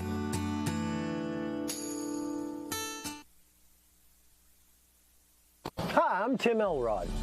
Over the years, you've heard us at OEB Law say, let us turn your wreck into a check. We still do that for many families, but I want to take the time to go beyond the slogan. I think I've learned over the years, and more every day, that the most important thing for an attorney to understand is the value of being a partner to you. When you and your family call an attorney, you're calling because you need some help. You need someone to pull alongside you and stand with you. We understand the process of the legal system. You probably don't. So it's our responsibility to keep you informed about every step of the process. You're going to have questions about what's going on. What's next? What do I need to know? Our responsibility is to guide you through the process with the information that you need, the answers to your questions, and the assurance that we have your back at OEB Law. You have my word. We stand with you because communication is key. To me, being an attorney... 1 in 7 people will need a blood transfusion during their life. That's 1 person every 2 seconds receiving a life-saving product. At Medic Regional Blood Center, we are the primary blood provider for 25 hospitals in 23 East Tennessee and southeastern Kentucky counties. Started in 1958, Medic has been serving Knoxville and the surrounding areas for 66 years. For 1 hour of your time, you can save a life. Visit medicblood.org for more information on blood donation.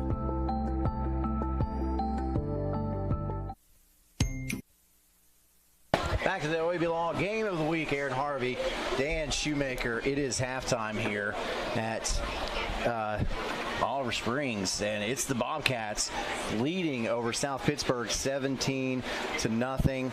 Want to give a quick shout out before we go any further to Medic. We talked a little bit about last night about how the way that works, because I don't think a lot of people understand it unless you go and ask, whatever. But if you donate blood, you get a blood bank for a year. So if you do need a transfusion, then it's free. If you donate blood, you just pull out of your blood bank or whatever. But most people aren't going to need a transfusion. So when you donate blood, you do have that bank for a year. But the understanding is you're going to save someone else's life, and that's really what it's all about. But also, to make you feel even better about it, you get free things for donating. Oh, yeah. And I'm a big fan of that. So normally they'll give you a free appetizer from Texas Roadhouse, get a T-shirt. I love those Medic T-shirts. They're great. So want to encourage everyone out there.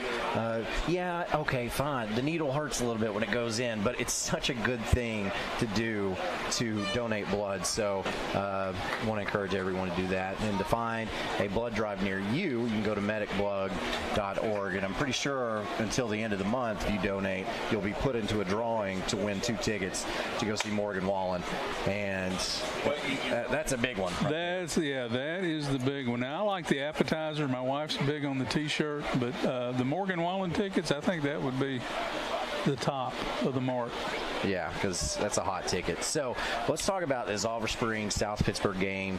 17-0 Oliver Springs, and really the Bobcats have dominated this game so far. South Pitt, a young team, loses 18 starters last year, and Oliver Springs, the veteran team, brings back 18 starters, and you can really see that out there.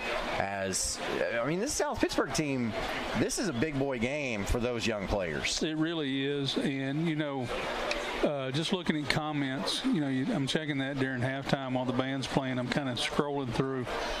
A lot of folks across East Tennessee right now are really surprised at this score. I think the only people who are not really surprised is Coach Harper and his kids, because they knew they had the potential. They really felt like that this was going to be their year. And they've had that swagger, like I said, when I've seen them in scrimmages already coming into this.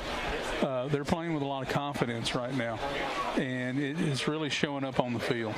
And you see the camera is panning so that you could see all the people lined up on the fence there to watch this game. There are a lot of people here, and there should be. These, you think Oliver Springs, South Pittsburg, two of the top teams in single A in the state of Tennessee. Yeah, you know, a lot of championships have been won in South Pittsburg. And to quote the famous or infamous Ric Flair, if you want to be the man, you got to beat the man. And Coach Harper's taken that challenge on. And I commend him for that, because a lot of people are going to duck that hard game on the first on the front end of your schedule. They want to play the warm-up, you know, and kind of work out the kinks. And Coach Harper said, no, boys, we're going to stand up to the test and see what we're made of. And tonight, they're really proving a lot.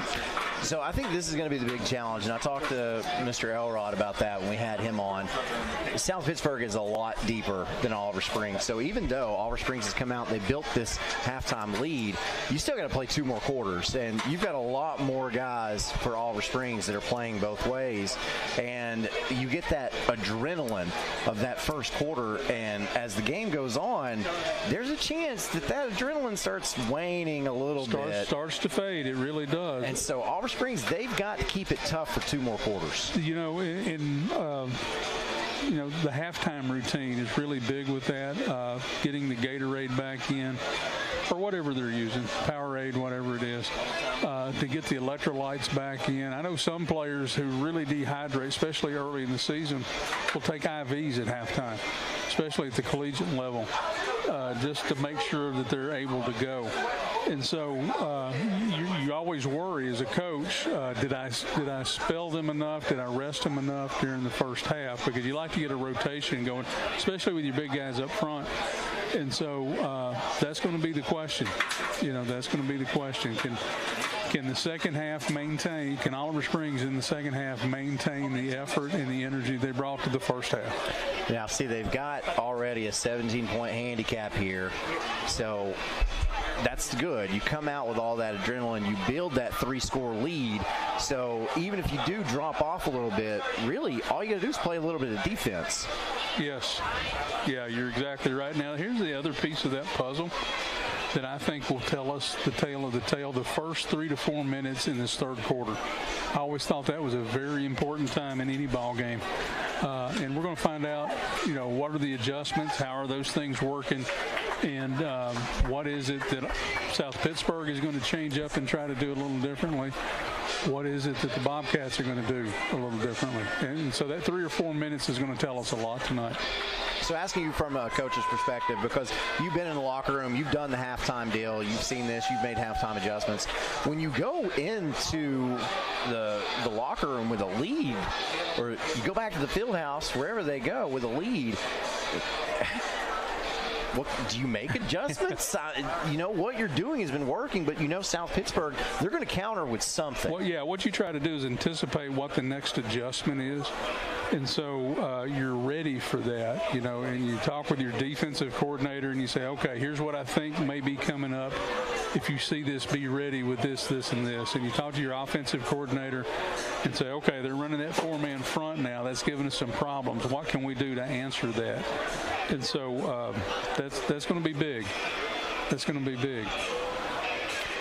So Oliver Springs won the toss. They deferred to begin this game. They will get the football to begin the second quarter.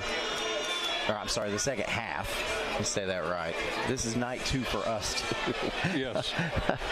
We want to make that clear. I'm enjoying this atmosphere, this game right here. It's been a really fun game to watch so far, especially for an Oliver Springs fan. Oh, absolutely. You know, it's just been good football, though. Exactly. Across the board. I've seen a lot of good athletic plays tonight. And we were joined at halftime. We had some conversations up here, and the comment was made, this is not going to be the same looking South Pittsburg team that makes it to the playoffs. So this young team, they're going to get experience. As they get experience, they're going to get better and better. They're going to gel. And so this is really good. You get a good look at them right here. Oliver Springs gets that personal look at them because they're actually playing tonight. But the teams that are watching the game and will watch this game, they're getting they know the players, they know what they're capable of. But this South Pittsburg team, you think they're going to be able to do it a lot better towards the end of the season.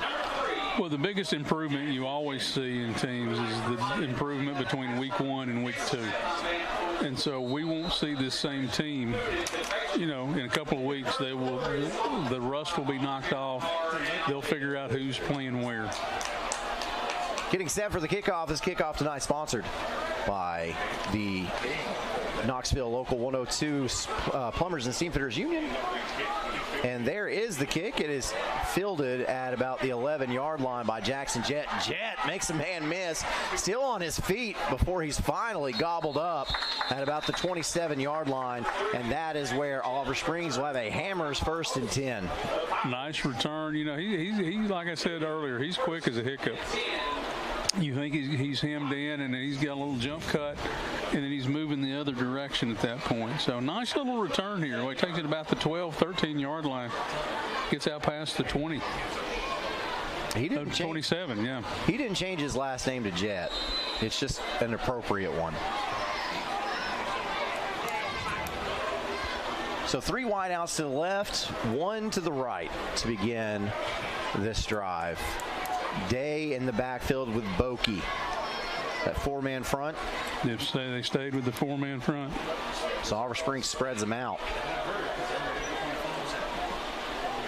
With 2 seconds on the play clock, Bokey takes a snap. Looking downfield, he's just going to tuck it and run himself.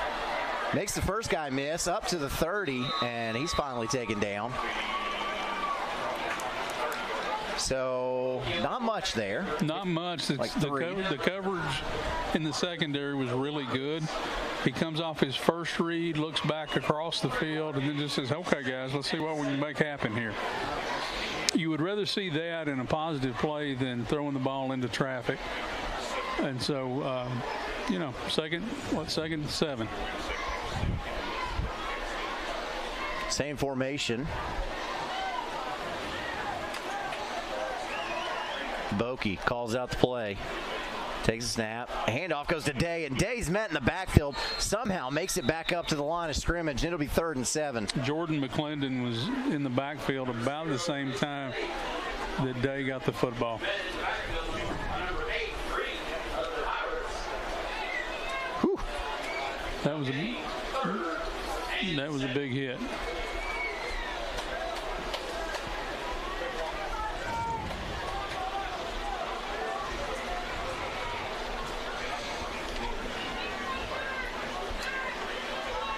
So Oliver Springs trying to avoid going 3 and out to begin this drive. South Pittsburg trying to get an important 3 and out. Bokey takes a snap, under pressure, lets it go over the middle. The pass is almost intercepted. Powell almost had the pick.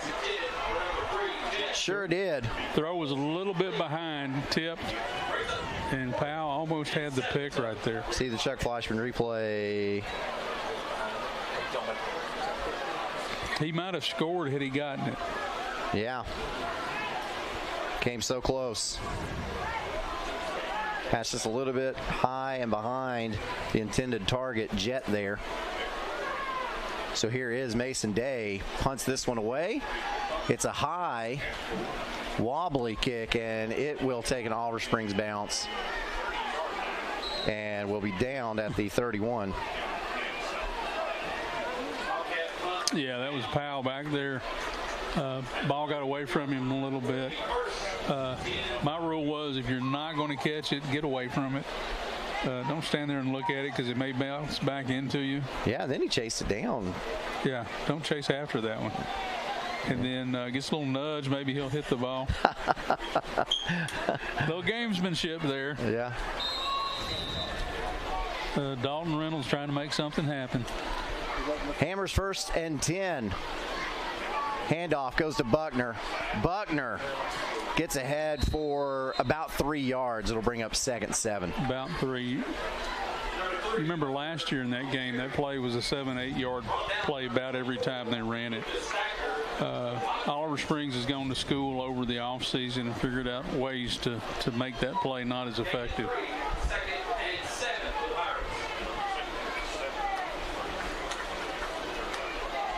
Buckner again with a handoff, and this time he's got room.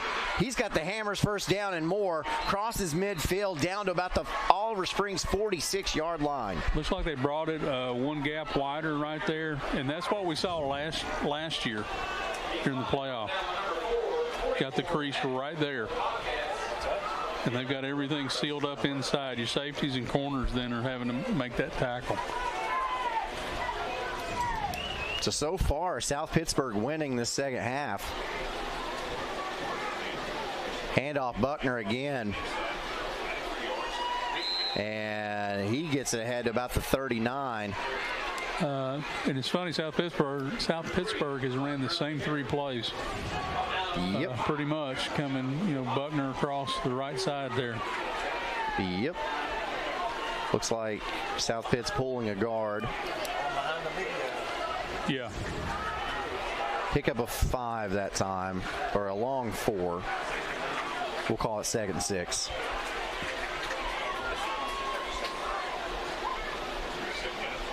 And this time, they're going to run the quarterback that direction, and he's got a first down inside the 30. They've seen something on that right side over there they like. They think they can exploit. Every play so far has been to that side and been positive. So this time, instead of giving it to Buckner, you send him out as a lead blocker. Yeah. Hammers 1st and 10. Ball inside the 30. Handoff Buckner. This time. That got stopped, yeah.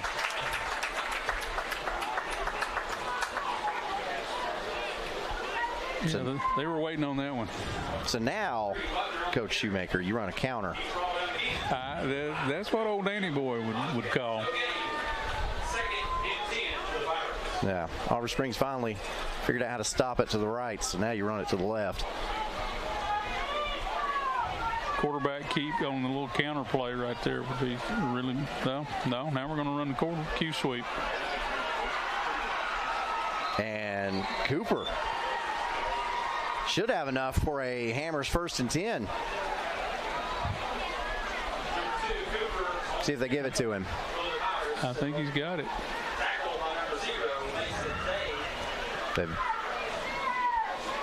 They've not told the chains to move. No, they got the 2. They're still running the 2 on the down marker. He's so close to that thing. That's about as close to a first down as you can get. And Oliver Springs is going to take a timeout. So Oliver Springs gets it to the halftime with a lead, but now South Pittsburgh's driving. This timeout brought to you by Patterson's Appliances. Thank you for the support over 55 years. Hi, I'm Tim Elrod. Over the years, you've heard us at OEB Law say, let us turn your wreck into a checks. We still do that for many families, but I want to take the time to go beyond the slogan. I think I've learned over the years, and more every day, that the most important thing for an attorney to understand is the value of being a partner to you. When you and your family call an attorney, you're calling because you need some help. You need someone to pull alongside you and stand with you. We understand the process of the legal system. You probably don't. So it's our responsibility to keep you informed about every step of the process. You're going to have questions about what's going on. What's next? What do I need to know? Our responsibility is to guide you through the process with the information that you need, the answers to your questions, and the assurance that we have your back at OEB Law. You have my word. We stand with you because communication is key. So back out of the timeout. 2nd and inches. Quarterback keeper, and Cooper gets inside the 5 down to the 4, and South Pittsburg is as close as they've been all night from pay dirt. That was just straight ahead run right there. Buckner's going to lead him up. Kind of a Q isolation, quarterback isolation right there. Hammers 1st and goal from the 4. Cooper with Buckner to his left, takes a snap, handoff Buckner. He's going to try to get the corner, gets into the end zone. He's in. Touchdown, South Pitt. The Pirates have cut it to 11.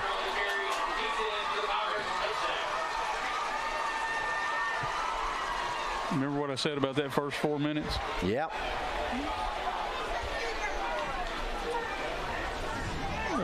That's a championship caliber team across the way. They're not going to lay down. Just a nice run. So on to attempt the extra point is Alex Phillips. Jay Stone to hold. Snap, set, kick. It's up. It's good. So with 7:01 left to go in the third quarter, South Pittsburg strikes back. It's 17-7 in your OEB Law Game of the Week. 24 Ford Maverick Hybrid, 25,515. 23 Ford Escape all-wheel drive, 30,995. 24 Ford F250 Crew Cab 4x4 STX, 59,757. Ray Varner Ford, built for the game. To me, being an attorney means more than practicing just law. It means pulling alongside my clients and being their partner. It means keeping my clients informed through the legal process, which can be overwhelming. At OEB Law, we stand with you because communication is key. And back to the OEB Law Game of the Week. I want to give you some scoring updates because a lot of good games going on, and going to have to eat some crow because in the fourth quarter, Ravenwood is leading Alcoa 27-9. Didn't see that one. No. We both picked the other way on that one, didn't we? Yeah, late in the third quarter, Jefferson County leads Oak Ridge 34-31. That one tightened up. Yep. So South Pittsburgh set to kick this off for the second time tonight. And this kickoff brought to you by the UA Local 102 Plumbers Steamfitters Union in Knoxville. Reminding you there is no substitute for UA skilled craftsmen.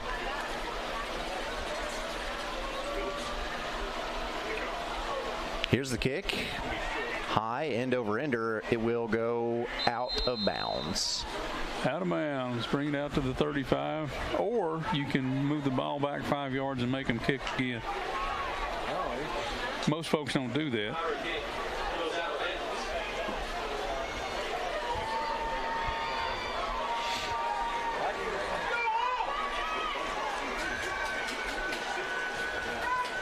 Now we're going to see if Oliver Springs can respond after that scoring drive. Well, they saw how South Pittsburgh had made adjustments on defense.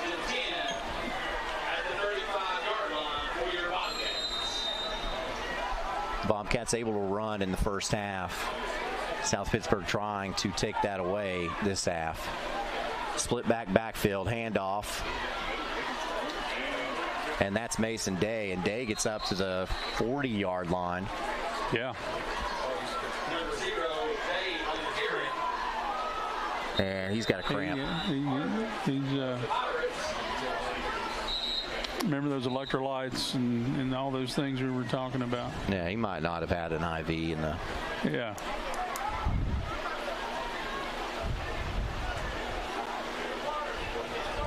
We used to use an old thing. It looked like one of those Listerine little strips, you put on your tongue. Yeah. And this was just pure electrolytes. You'd stick those in there, drink water, and you were good to go. That was a really quick way to get electrolytes in. He was quick. Chuck Fleischman replay, see. His leg just kind of locked up there. Kind of locked up. See him pulling those toes back. That's always the hint.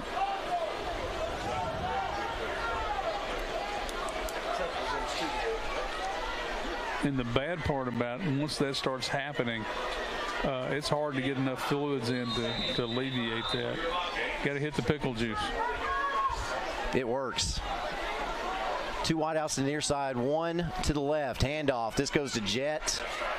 And Jet is stopped about the line of scrimmage. Big old scrum going on.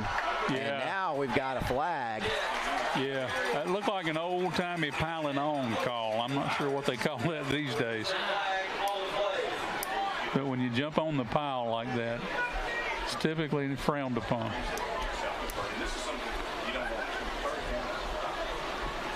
So this would be big. Could be very big, yeah.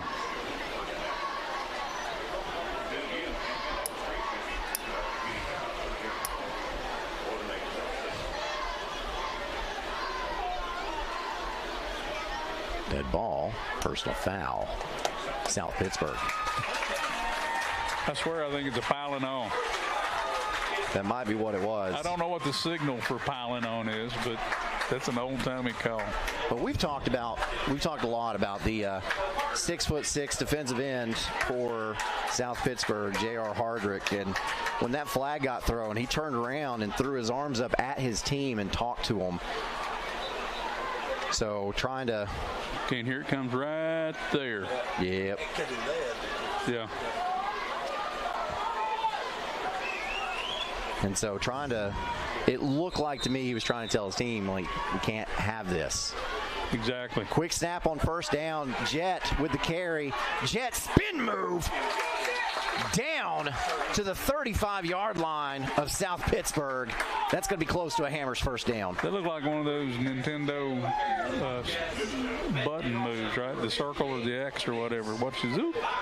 You're sounding old calling it Nintendo. Oh, am I? Coach, okay. yeah. PlayStation. Yeah. Well, I'll be 60 my next birthday, so I guess I am old. So. Well, you know what? I think you're pretty spry for a 60-year-old. Well, I'm not there yet, but I'll be 55. Pretty spry for an almost 60-year-old. Almost 60. Yeah, I'm the oldest guy on this crew. There you go. I'm only 5 years behind. So 9 yards on that pickup by Jet makes it a 2nd and 1. They've kind of gone a three-man front, but they've got the outside linebacker walked up almost like a defensive end over there on the top side of this screen right there. Jet gets the play. Handoff. I say Jet gets the play. Jet actually ended up getting the handoff. Boki got the play. And he picks up about 6, and that's enough for a Hammers first and 10. Got one down. Got one down. Who is that? For Oliver Springs, that looks like Brady Woods, a senior. Yes. And it looks like he's cramping up, too. I hear him hollering for water down there, actually. Yeah. Yep. Yeah. Need to get you some BANANAS, said Gwen Stefani. There you go. Yeah. Brady's playing in that left guard spot. Played a really good game tonight. Coming off the ball. He's up. He's up, moving. That's a good sign. Get him some water. Yeah, but like you said, it's hard to stay hydrated once you get that first cramp. And we still got a long way to go. We are just under halfway through the third quarter.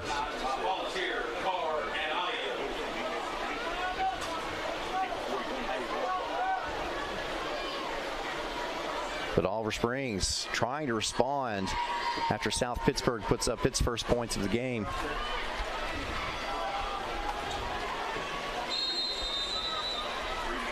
They're threatening. Yeah, it looked like Jonah Robbins came in to take his spot. Man in motion. Boki back to pass. Looking. He's got Benton one-on-one. Touchdown, Jaquan Benton and Oliver Springs. They answered the call right there. The only touchdown for Oliver Springs last season was a long touchdown pass to Jaquan Benton. And he's got another one in this one too. But South Pittsburgh's got a man down. And it might be a cramp as well. We'll see this Chuck Fleischman replay. Benton had one-on-one coverage. Boki saw it and went straight to him. Yeah. Yeah, he kind of cramped there at the end, I think. Right in his hammy.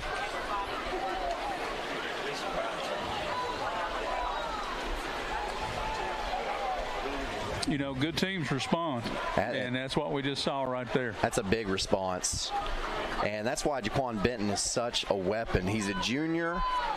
He's tall. He can win one-on-one matchups like that.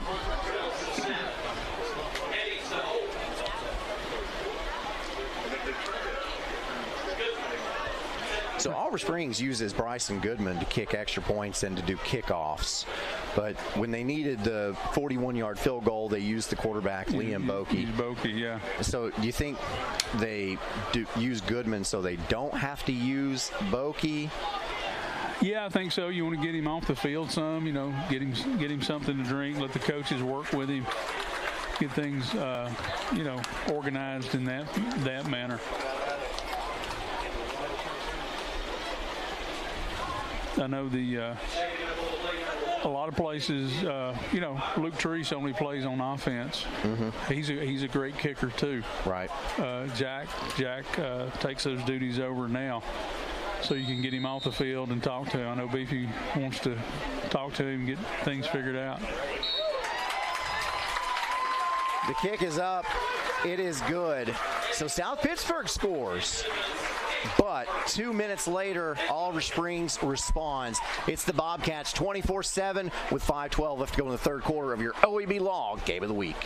2023 Ford Expedition Limited 4x4, $67,950. 2017 Ford F-150 Raptor SVT, $41,950. 2023 Ford Escape ST Line, $28,940. Ray Varner Ford, built for the game. 1952. That's the year Hammers opened the first store in East Tennessee.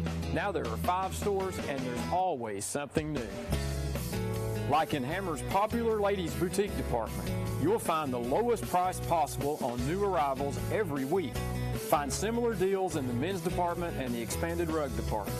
Plus, special purchases always offer surprise savings. You never know what you'll find next at Hammers. Back to the OEB Law Game of the Week. Aaron Harvey, Coach Dan Shoemaker, as Oliver Springs leading this game by a score of 24-7, getting set to kick off in our kickoffs. Sponsored by the United Association Local 102, Plumbers and Steam Fitters Union out of Knoxville. For more information, call 865-523-7413. Reminding you, there is no substitute for UA skilled craftsmen. So here is Goodman, and this one is more down the middle, and it's bobbled at about the 22-yard line, but picked up, and a good return by Kassan Powell.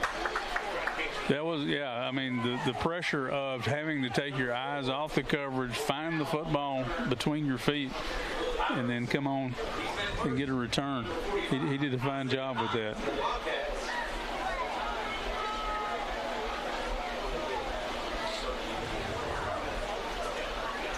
Yeah, that's a nice looking return. So good field position. Hammers 1st and 10 at the 39-yard line is what it looks like. Handoff. Buckner, maybe a yard, 2nd long. I tell you, Oliver Springs is really able to maintain that line of scrimmage up front. And look at this. Oh, you don't see that every day. No, Buckner got a cramp, and Oliver Springs is helping him stretch it out. And the Oliver Springs trainer's out. Yeah, that's Cole Jackson. He said, listen, guy, I've been there before. I know what that's like. I'll help you out. And, as chippy as this game has been, you really love to see something like that. Yeah. Was that Jordan Gray helping him stretch out? Looks like it. Yeah, that's great sportsmanship right there, because he's got a bad cramp. Yeah, he's hurting. And he's played a heck of a lot of snaps, physical snaps, both sides of the ball, and it's hard to get in that kind of shape. Oh, I didn't see the other one down either. Oh, yeah, sure is. Looks like he's cramping in both. Yeah, they're stretching both his legs out.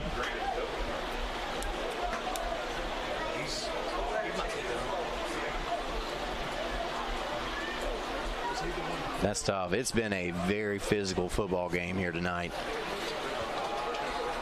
That's Chris Gonzalez.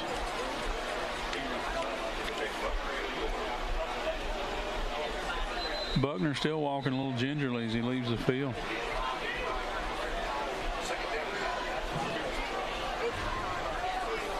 Yeah, he's He's got a really stiff and straight leg.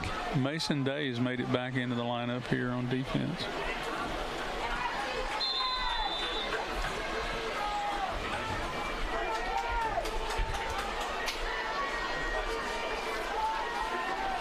So quarterback keeper, here's Cooper looking for running room.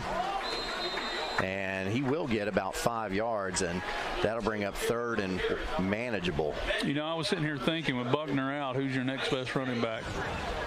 Is going to be Cooper.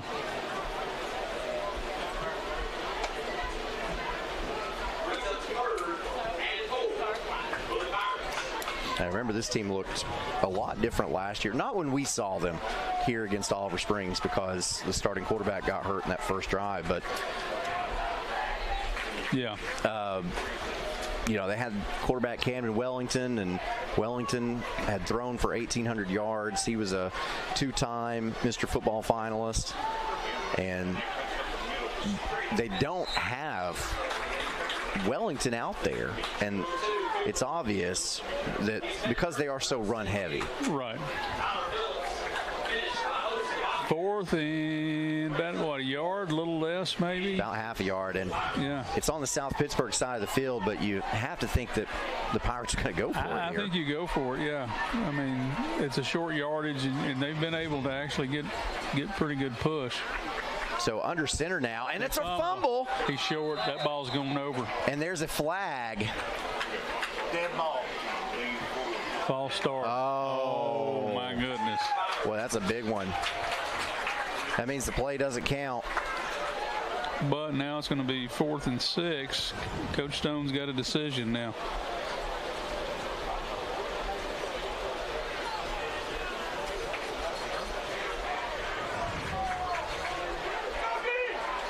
So now I kind of feel like you punt it. I think you do. There's plenty of time on the clock. Yeah, we're still third quarter.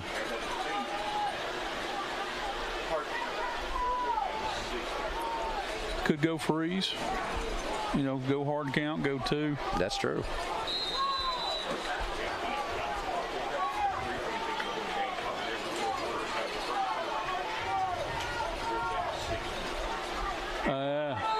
And they got it. And they got it.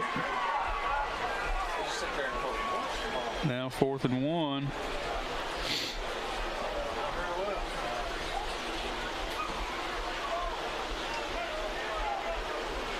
Dead ball.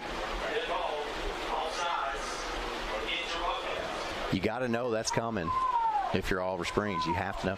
You know, last night that happened in the Anderson County Powell game. There were about 2 minutes left. Anderson County had the ball. They had it 4th down, and they came out real quick like they were going to run a play, sent a guy in motion, and did a hard count, and Powell jumped, and that pretty much sealed the game. Sealed the deal, didn't it? For Anderson County. So shotgun snap, Cooper with the keeper. He's got the first down and more. Down the sideline, into the end zone, touchdown, South Pitt. There is a flag at midfield. I see it. It's got to be a hold right there, right on the edge. And I guess Mr. Whitehat threw that flag because he's going to go ahead and tell us what it was. Holding on South Pittsburg. That will negate a 52-yard run. That takes the touchdown off the board. They'll make it about 4th and 8. 4th and 9.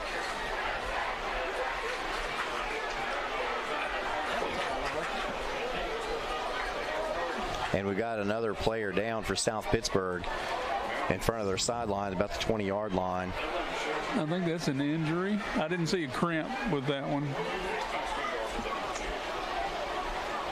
Now the officials are talking.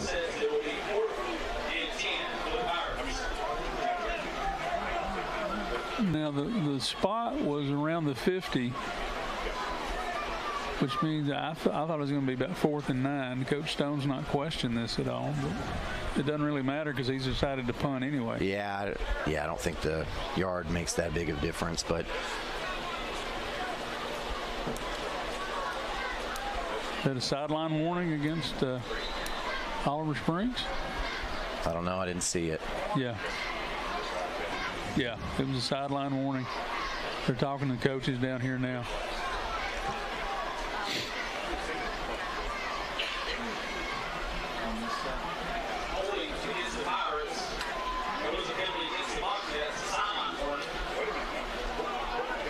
I thought the first one was a warning and the second one was a penalty. Have we already had one of those? That's a huge call right there, guys.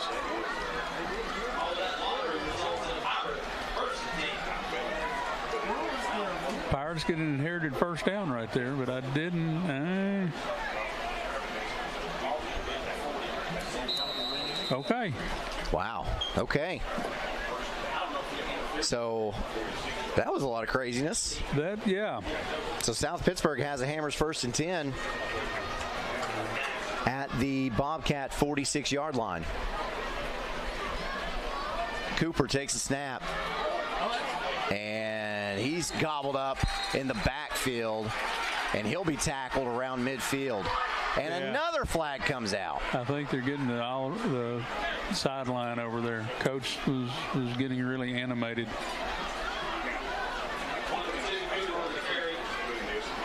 Let's see what this is.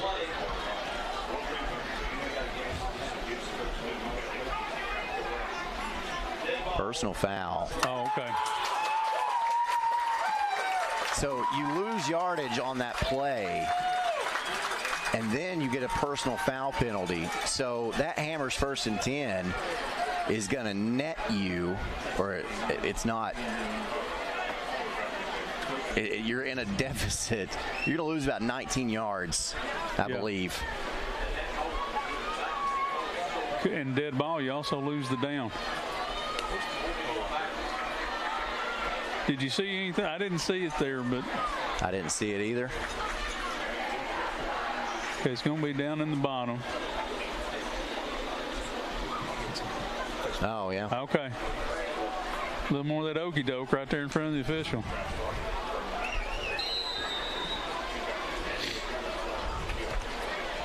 Handoff, and that's Buckner back in the game. We like to see him back in the game. That's good. That's a positive. But he is stopped for a loss on the play. And I'm going to tell you one thing that I've kind of noticed is this third quarter starting to wind down. We've had a lot of stand around time, sorting out injuries, sorting out penalties and whatnot. That helps you recover, right? Yeah. That helps you, you get some fluids in. That helps you recover. The sticks are saying it's second down, but it should be third down. I would think. Because it was a dead ball foul, so that should be third down. Yeah, the personal foul happened after that tackle. So that play should have counted. There you go. They fixed the box. Okay.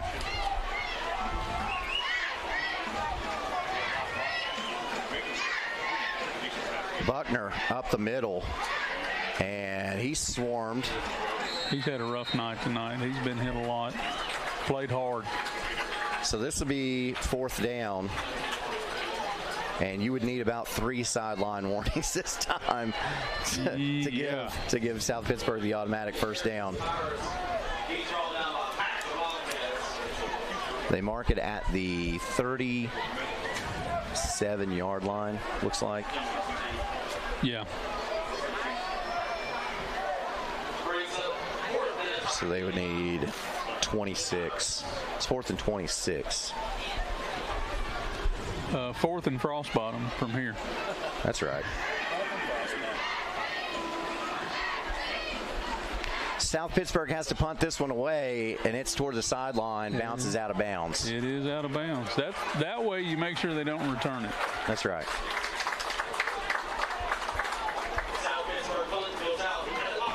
So they'll mark it at the 33-yard line. And that's where Oliver Springs will have the 1st and 10. Normally about right now, you would be tuning in to the free medical clinic Friday night scoreboard show. But because our game kicked off half hour or hour later than usual, we're not even done with the third quarter yet. So you'll have to wait. Okay, I got a clarification on the sideline warning. Oliver Springs had a sideline warning during the first quarter. So this was number 2, which is why they enforced the penalty. Gotcha. That's my crack researcher, Mr. Landon Mann. So jet sweep for Jackson Jet gets it up to the 35-yard line. That's a pickup of about 2. We'll make it 2nd and 8. And you're going to see Oliver Springs really work the clock now. They're going to take their time. They're going to snap the ball when the play clock's probably under 5. They're going to be in no hurry.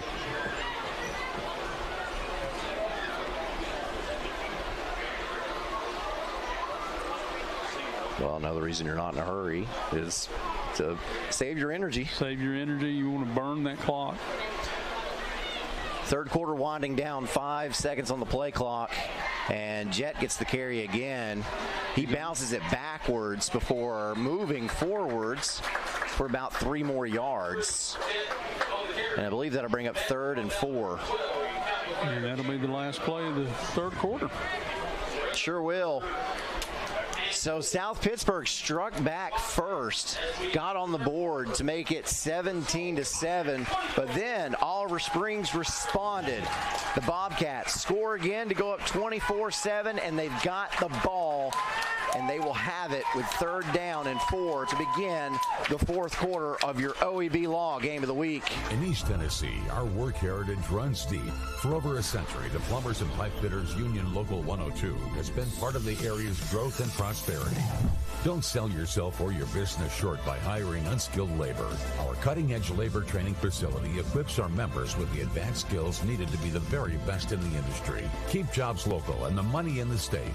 At Local 102, we work tirelessly today to help build a better tomorrow for our community and our members. 1 in 7 people will need a blood transfusion during their life. That's 1 person every 2 seconds receiving a life-saving product. At Medic Regional Blood Center, we are the primary blood provider for 25 hospitals in 23 East Tennessee and southeastern Kentucky counties. Started in 1958, Medic has been serving Knoxville and the surrounding areas for 66 years. For 1 hour of your time, you can save a life. Visit medicblood.org for more information on blood donation.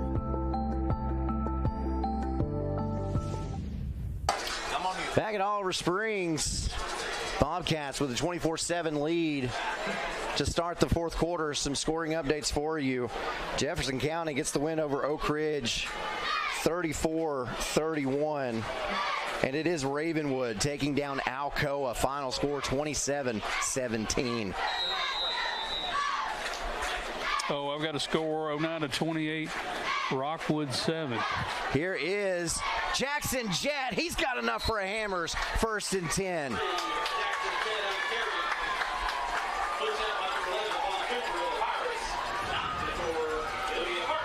Got the edge right there.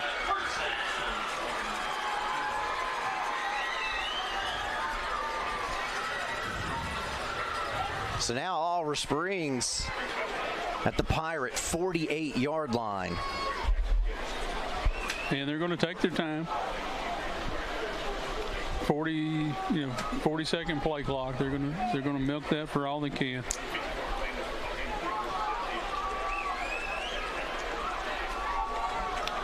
Clock's not running. That's right. Mason Day with the carry. And he's pushing a pile forward. Still on his feet. Day still on his feet. Being carried. Pushed down the field to the South Pittsburg 30-yard line. 18-yard pickup. Sticks move again. And Day's helmet falls off. Yeah, he's going to have to come out for a play. Come out for a play. That was a statement play right there. You just get behind that offensive line. Keep pushing, keep pushing, keep pushing. Mason Day, the senior, fired up with good reason. Hammers 1st and 10. Bobcats at the South Pittsburg 30-yard line.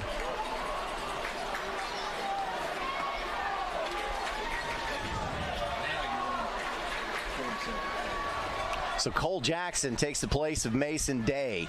Bokey, snap, Handoff. Jackson Jet. Powell's forward, maybe gets one on the play. We'll bring up 2nd and long.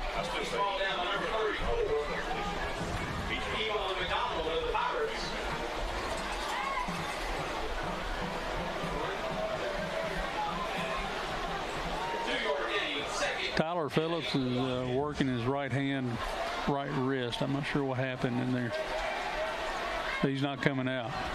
He's one of those gamers, right? He's going to stay in there. This is a big one. This is a big one. This is a signature win if you can get it. 1 second on the play clock. And timeout.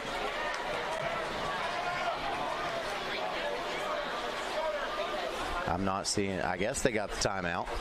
This timeout brought to you by Patterson's Appliances. Quality appliances from brands like Whirlpool, Maytag, and KitchenAid. Patterson's Appliances has been helping families like yours find quality home appliances from trusted brands including Whirlpool, Maytag, and KitchenAid for over 55 years. Our knowledgeable appliance specialists know how to outfit your kitchen or laundry room with the right appliances to meet your needs. We service what we sell with our own in-house factory-trained service technicians, and for the DIYers, our parts department is always ready to help customers find the appliance parts they need. Patterson's Home Appliances, because we care. Back to the OEB Law Game of the Week, Aaron Harvey. Coach Dan Shoemaker.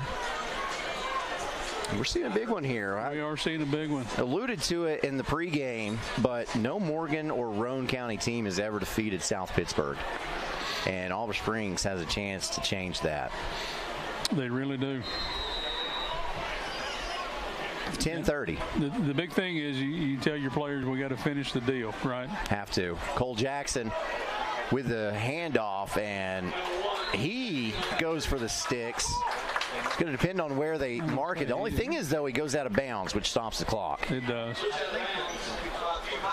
But, they're in field goal range right now. That's true.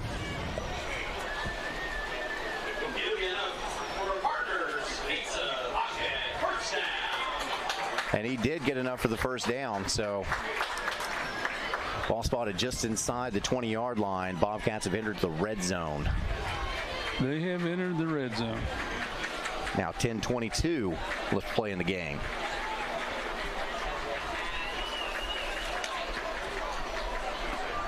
Bokey takes a snap, handoff, Jackson again. And Cole Jackson Powell's ahead. Helmet. And a head goes rolling across the field. You hope it's just the helmet, right?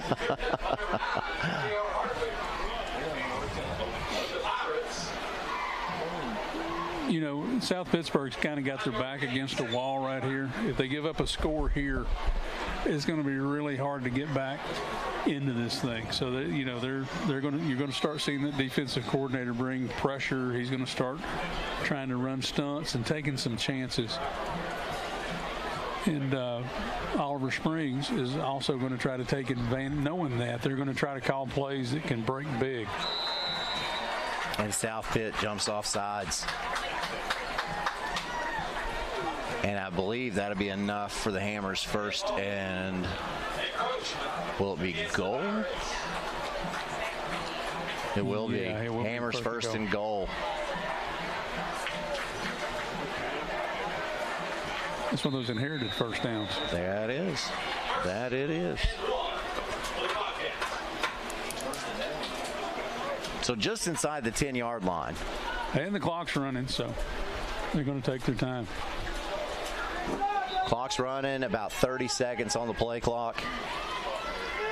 I think that play clock should have been set at 25 after the penalty.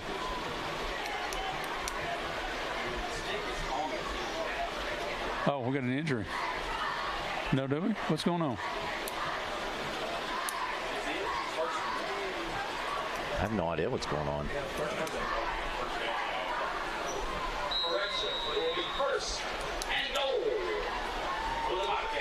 So with that, Oliver Springs goes ahead and snaps the ball. Gives it to Jets into the end zone. Touchdown Oliver Springs. And a flag comes out late. And another flag comes out. I think those are dead ball.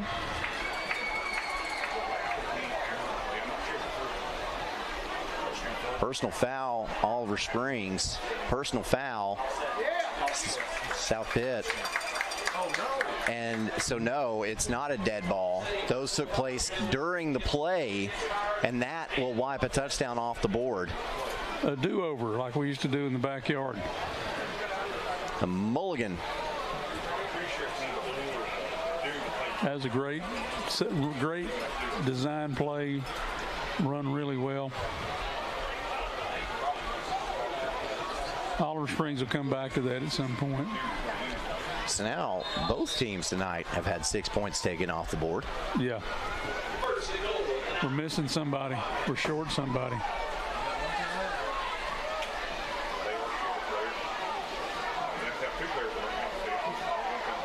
Okay. 5 seconds on the play clock. Bokey handoff. Jackson stumbles in down to about the 3, and another flag comes out. This one is really getting chippy, guys. See what this flag is.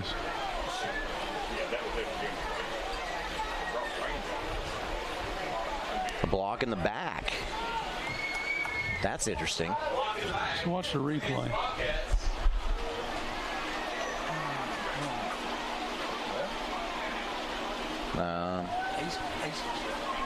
He threw it back here. Yeah, it's thrown. Maybe right there. I don't know. Could have saw a hold in there. Maybe I didn't see the block in the back though. But see, every time you're running the play, you're pulling more time off the clock, and you're still staying at the same down. Yeah, that's true. That's true. You just wound the clock, and there it goes. Yep. And there's 20 seconds on the play clock. So South Pittsburg had 6 points whopped off the board, and they couldn't score again.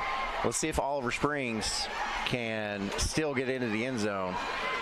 And Mason Day stacked up at the line of scrimmage, and somehow that pile still falls forward for a gain of a couple. Second down.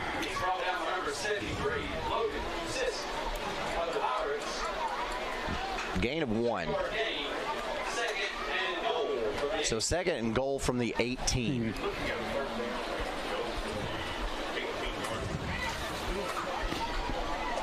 And clock running.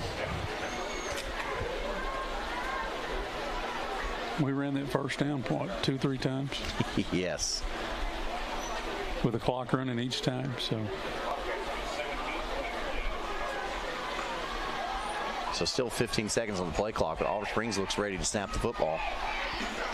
And they do. Bokey drops back under pressure, fires it over the middle.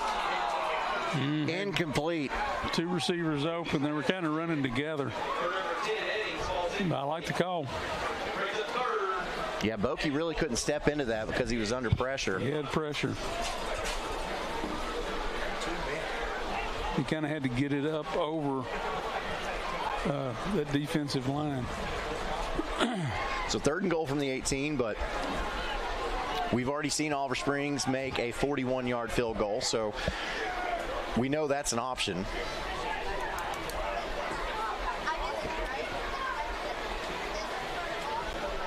Looks like South Pittsburgh's going to go with a 3-man front. Well, no. I saw a substitution pattern, but. Bokey's going to line up with Day in the backfield. Oh, and that pass is almost picked off. Oh, my goodness. goodness. That could have been huge. That could have been a big-time play. Well, that's going to bring up 4th and goal from the 18. So we'll see if Oliver Springs, and it looks like they're going to bring the field goal unit out.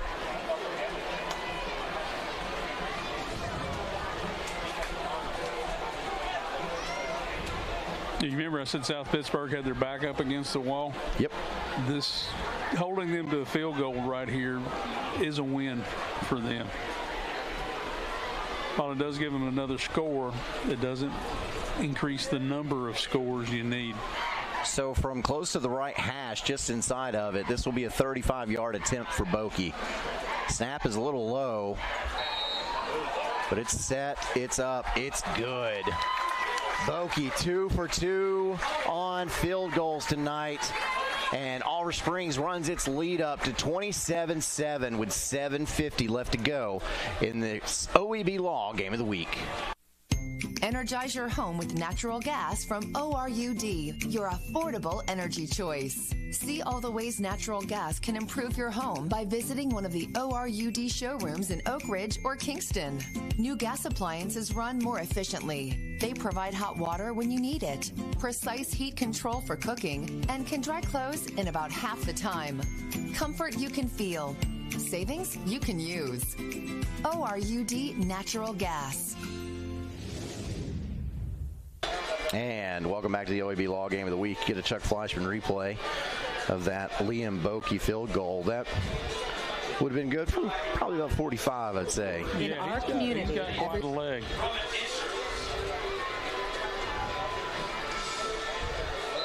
So now, South Pittsburg finds itself down by 3 touchdowns and at least 2 extra points.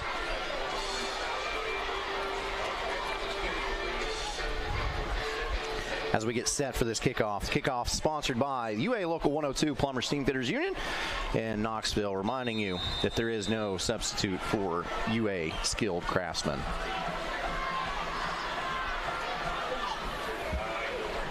High end over ender, taken at the 20 on a run. Fine, looking for a seam.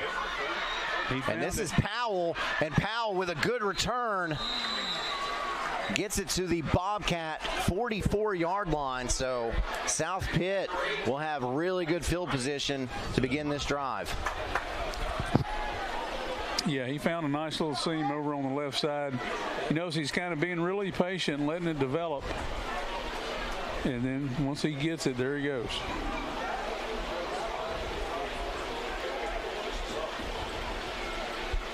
Now, South Pittsburg will probably want to start working pretty quick between snaps. Yeah, and you look at it, you're almost midway through the fourth quarter. Yeah. But there's still a lot of time left. There's a lot of time.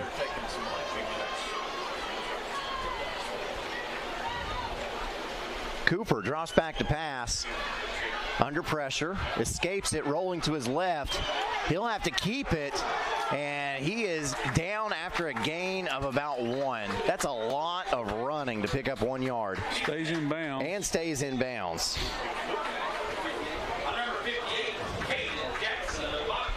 You see this Chuck Fleischman replay. Wanted to set up and throw it. Had to escape the pocket. Yeah, Day brought pressure up the middle, flushes him out to his right. Still had his eyes downfield, but just didn't have anything to throw to.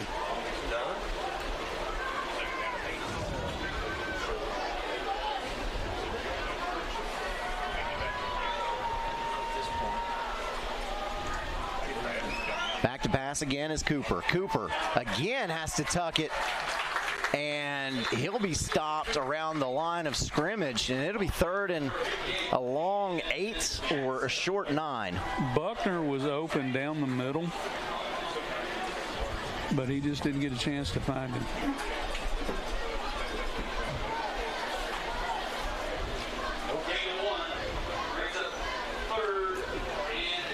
And the clock's running. Yeah. And the clock's running, and they're not really getting the plays in quick.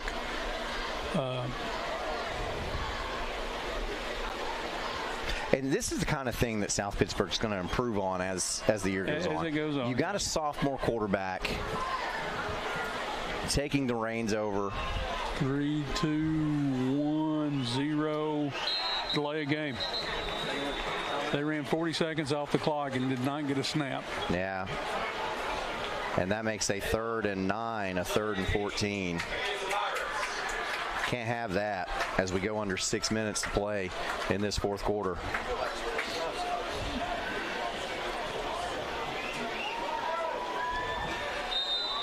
You know, I almost think a timeout there would have been useful to save the field position. 5 yards doesn't sound like much, but it is in this setting.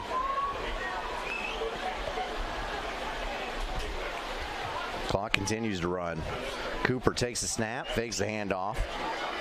Rolling, and oh! That ball came free. Yeah, it did pop out. They're going to say he's down. Goodness, Mason Day drops the quarterback down at midfield. Look at this Chuck Fleischman replay. So Day jumped up. Jumped over the blocker. He jumped up to try to tip the pass, block the pass, and instead just ended up swallowing the quarterback. Hey, the punt team's coming out. That's interesting. That might be the white flag, guys. It does seem as if South Pittsburgh, this is conceding. Of course, I'd watch for a fake.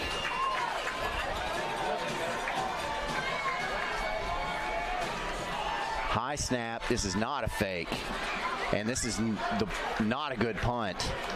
Ooh, that didn't even make the sticks. It did not. About a 15-yard punt. Snap was high, so he was rushing, trying to get it off. Yeah.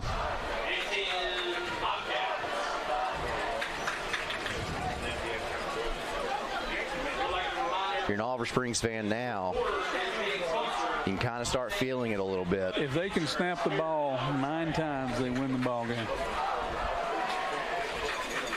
They can run 9 offensive plays and keep the clock moving during that. They're going to win this ball game. See Coach Tyler Harper still on coaching, the sidelines there. Still coaching hard, man, and you're going to in a ball game like this. Split back set.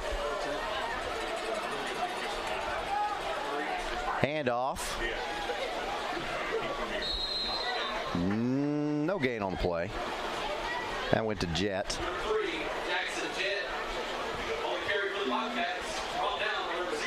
But the clock, it runs. Yeah. Jet's coming out. Second and 9 for the Bobcats.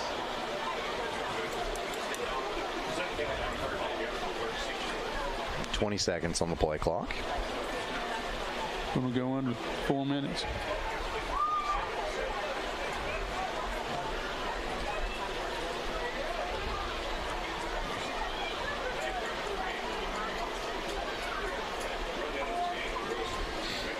Two seconds, 1 second. Didn't get it off. 5-yard penalty. Yeah, cut that one just a touch too close.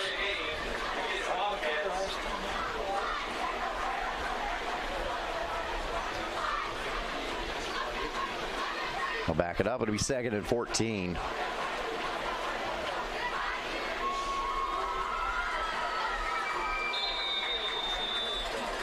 But they wind the clock. They wind the play clock. No, they just wound the game clock. I didn't think you did that after a delay game. This is a rule change I don't know about.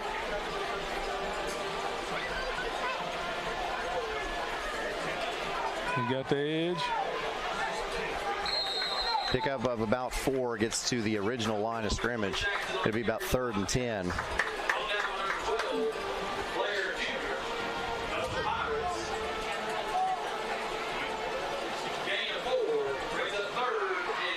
And we're going to go under 3 minutes now. 30 seconds on the play clock. Oliver Springs just taking the air out of this thing.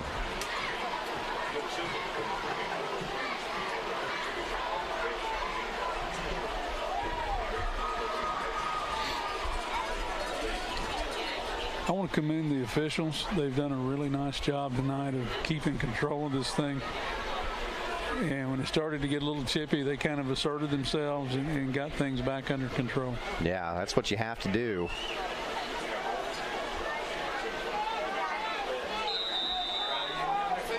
No gain on the play. There came a flag in late. That's the white hat. Dead ball. Personal foul. Oliver Springs. It'll be 4th down.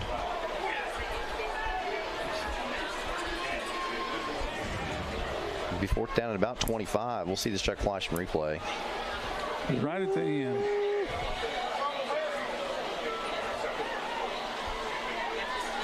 Hard to see it there.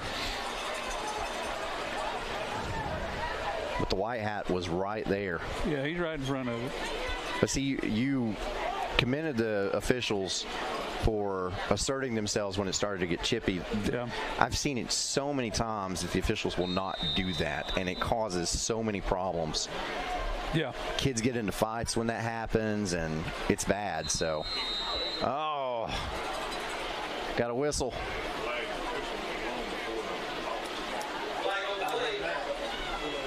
What we got? It's on the far sideline.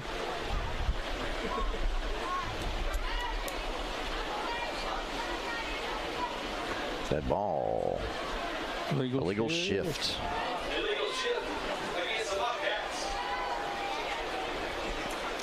An illegal shift on a punt. It's interesting. It can happen. Now, why, I have no clue. But, yeah, it can happen.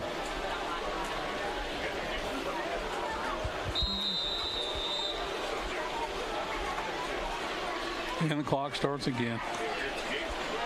Nice high kick. High wobbly spiral. And it's going to roll dead at the 49-yard line of Oliver Springs.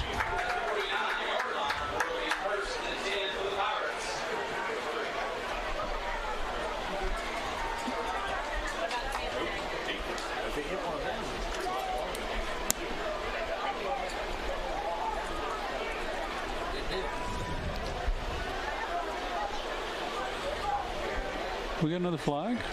No, what they've done is they're saying that it was touched. Oh, okay. Touched back here. Okay.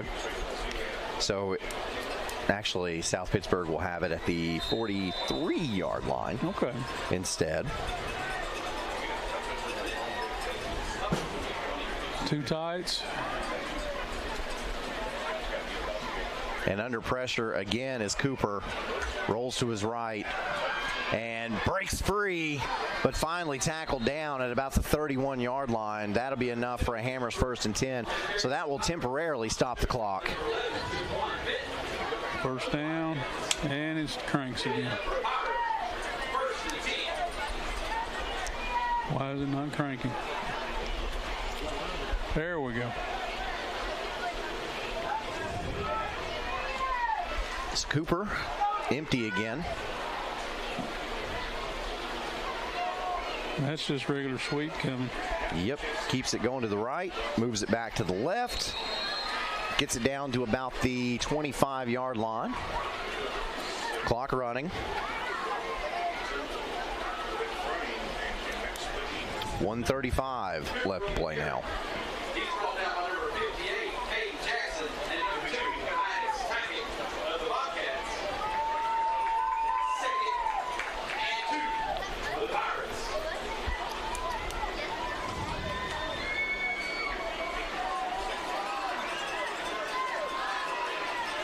.115 left to play.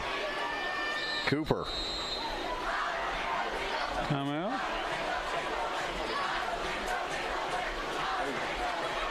So South Pittsburg calls its first timeout of the second half. This timeout brought to you by Patterson's Appliances. And the clock's still running. Now it's stopped. Your small town appliance specialist with big box pricing and a fully stocked warehouse. In our community, everyone deserves access to quality health care.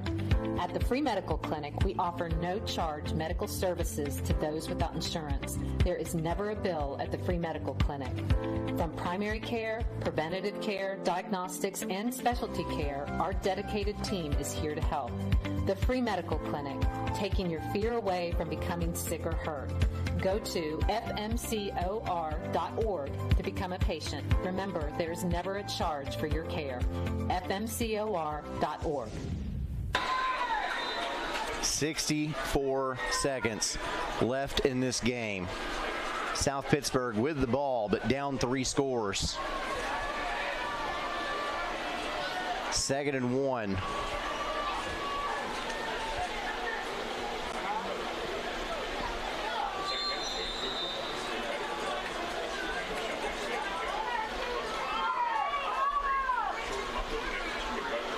Buckner gets the handoff going to the left, looking for running room, gets down to the 20.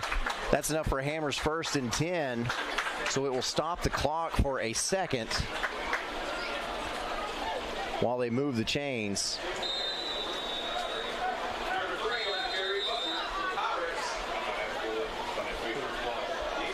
Got my time, got one coming out. It's like Tyler Gaines coming out. Yeah, that's exactly what I was thinking. It looked like he got poked in the eye or something. Cooper takes a snap, going left all the way. Oh, yeah, it was a takedown. And then the flag just flopped in. There comes another one.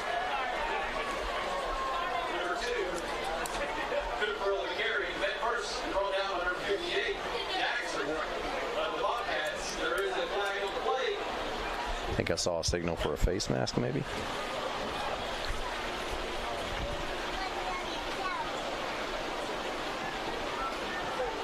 The line judge on that side.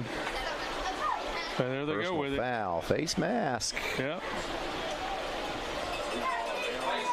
So that'll move it, I guess, half the distance to the goal, and that's enough for a Hammers 1st and goal.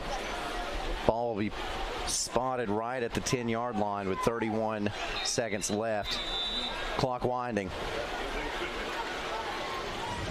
Cooper, handoff, Buckner. Buckner stopped in the backfield. Cole Jackson.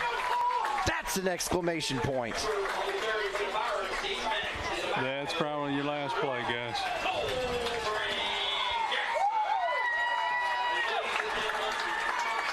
And it is. South Pittsburg not even going to try to get into the end zone. It's over. Oliver Springs avenges a loss in the semifinals of the playoffs last season by opening up the season this season with a win right here where that loss took place in November. That was, yeah, we saw history made tonight, gentlemen. We just saw history made tonight. And a lot of people online streaming this game, very curious about it. Coalfield fans watch this, and they see this, and they say, game on. Game on. This is the competition. This is it. This is what's standing in our way right here. Well, again, to quote Ric Flair, if you want to be the man, you got to beat the man. And Oliver Springs tonight showed that they can do that. Woo! So. What a performance by Oliver Springs to start the season. They look just as seasoned as we expected them to look. They were crisp tonight, not a lot of mistakes. No, not a lot of mistakes at all. They looked like they were in mid-season form in this first game. So that's going to do it for our first week of the OEB Law Game of the Week. We had one last night. We got to see that Coalfield team, and we had one tonight. We got to see this Oliver Springs team, and now we got to go to the Free Medical Clinic Friday Night Scoreboard Show because that normally starts at 10, and it's 10:33. So I'll just say, wow, what a game we got to witness here tonight. This was a good one. So next week, we're going to have Oliver Springs again. They're going to be taking on Kingston. So Kingston, I don't know the final there, but the Free Medical Clinic Friday Night Scoreboard Show will catch up with that. Harriman was winning that game. So I don't know if that's still held. So we'll get to see this Oliver Springs team take on Kingston team. And they're going to be looking for revenge from the game last year, too, because Kingston drilled them in week 2. Yeah. So I tell you what, it's been a lot of fun. Do you have anything last to say? Just a really, really momentous time right now. You don't beat teams like this every day, so my congratulations to Coach Harper, his kids, his staff, and the community, because it's a community part here. So, yeah, congratulations, Oliver Springs, for a well-played, hard-fought ball game. Guys, it's been fun. We'll have Oliver Springs Kingston next week. Stay tuned for the Free Medical Clinic Friday Night Scoreboard Show. For Dan Shoemaker, Brad Bird, cameraman, Chandler back in the station. I'm Brad Jones. What did I say? I used to work with Brad Bird. My bad. Now I work with Brad Jones. For Brad Jones and the cameraman and Chandler Jones back in the studio, so long, folks. Innovation is what allowed us to reach for the stars. And now, to reach for the ignition without changing your oil for what feels like forever. Introducing Oil Guard, a Ferris exclusive. This innovative Vanguard oil system lets you go 5 times longer between oil changes. Along with Ferris's patented suspension system, you'll cut faster, mow longer, and reduce maintenance.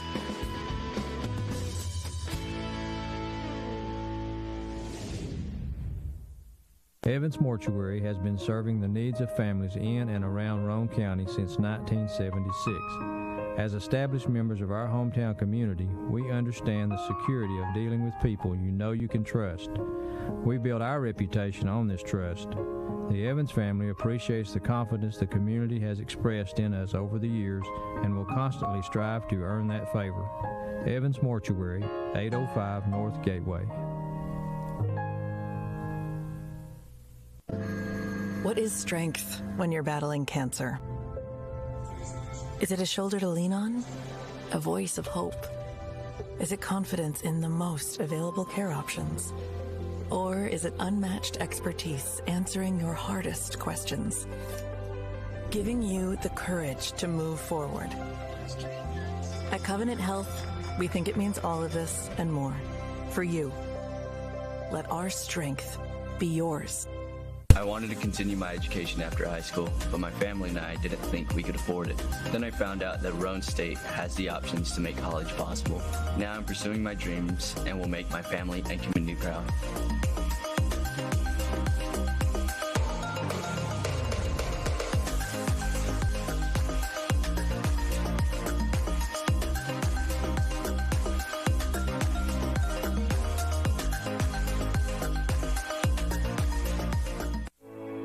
Kathy Mae Martin has been making real estate dreams a reality for over 3 decades. Buying or selling real estate is one of the most important decisions you'll ever make. Choosing the right realtor is next. Thinking of buying or selling? Call Kathy Mae Martin at Coldwell Banker Jim Henry & Associates for all your real estate needs. Rest assured, with Kathy's knowledge and experience, you will be on the winning team.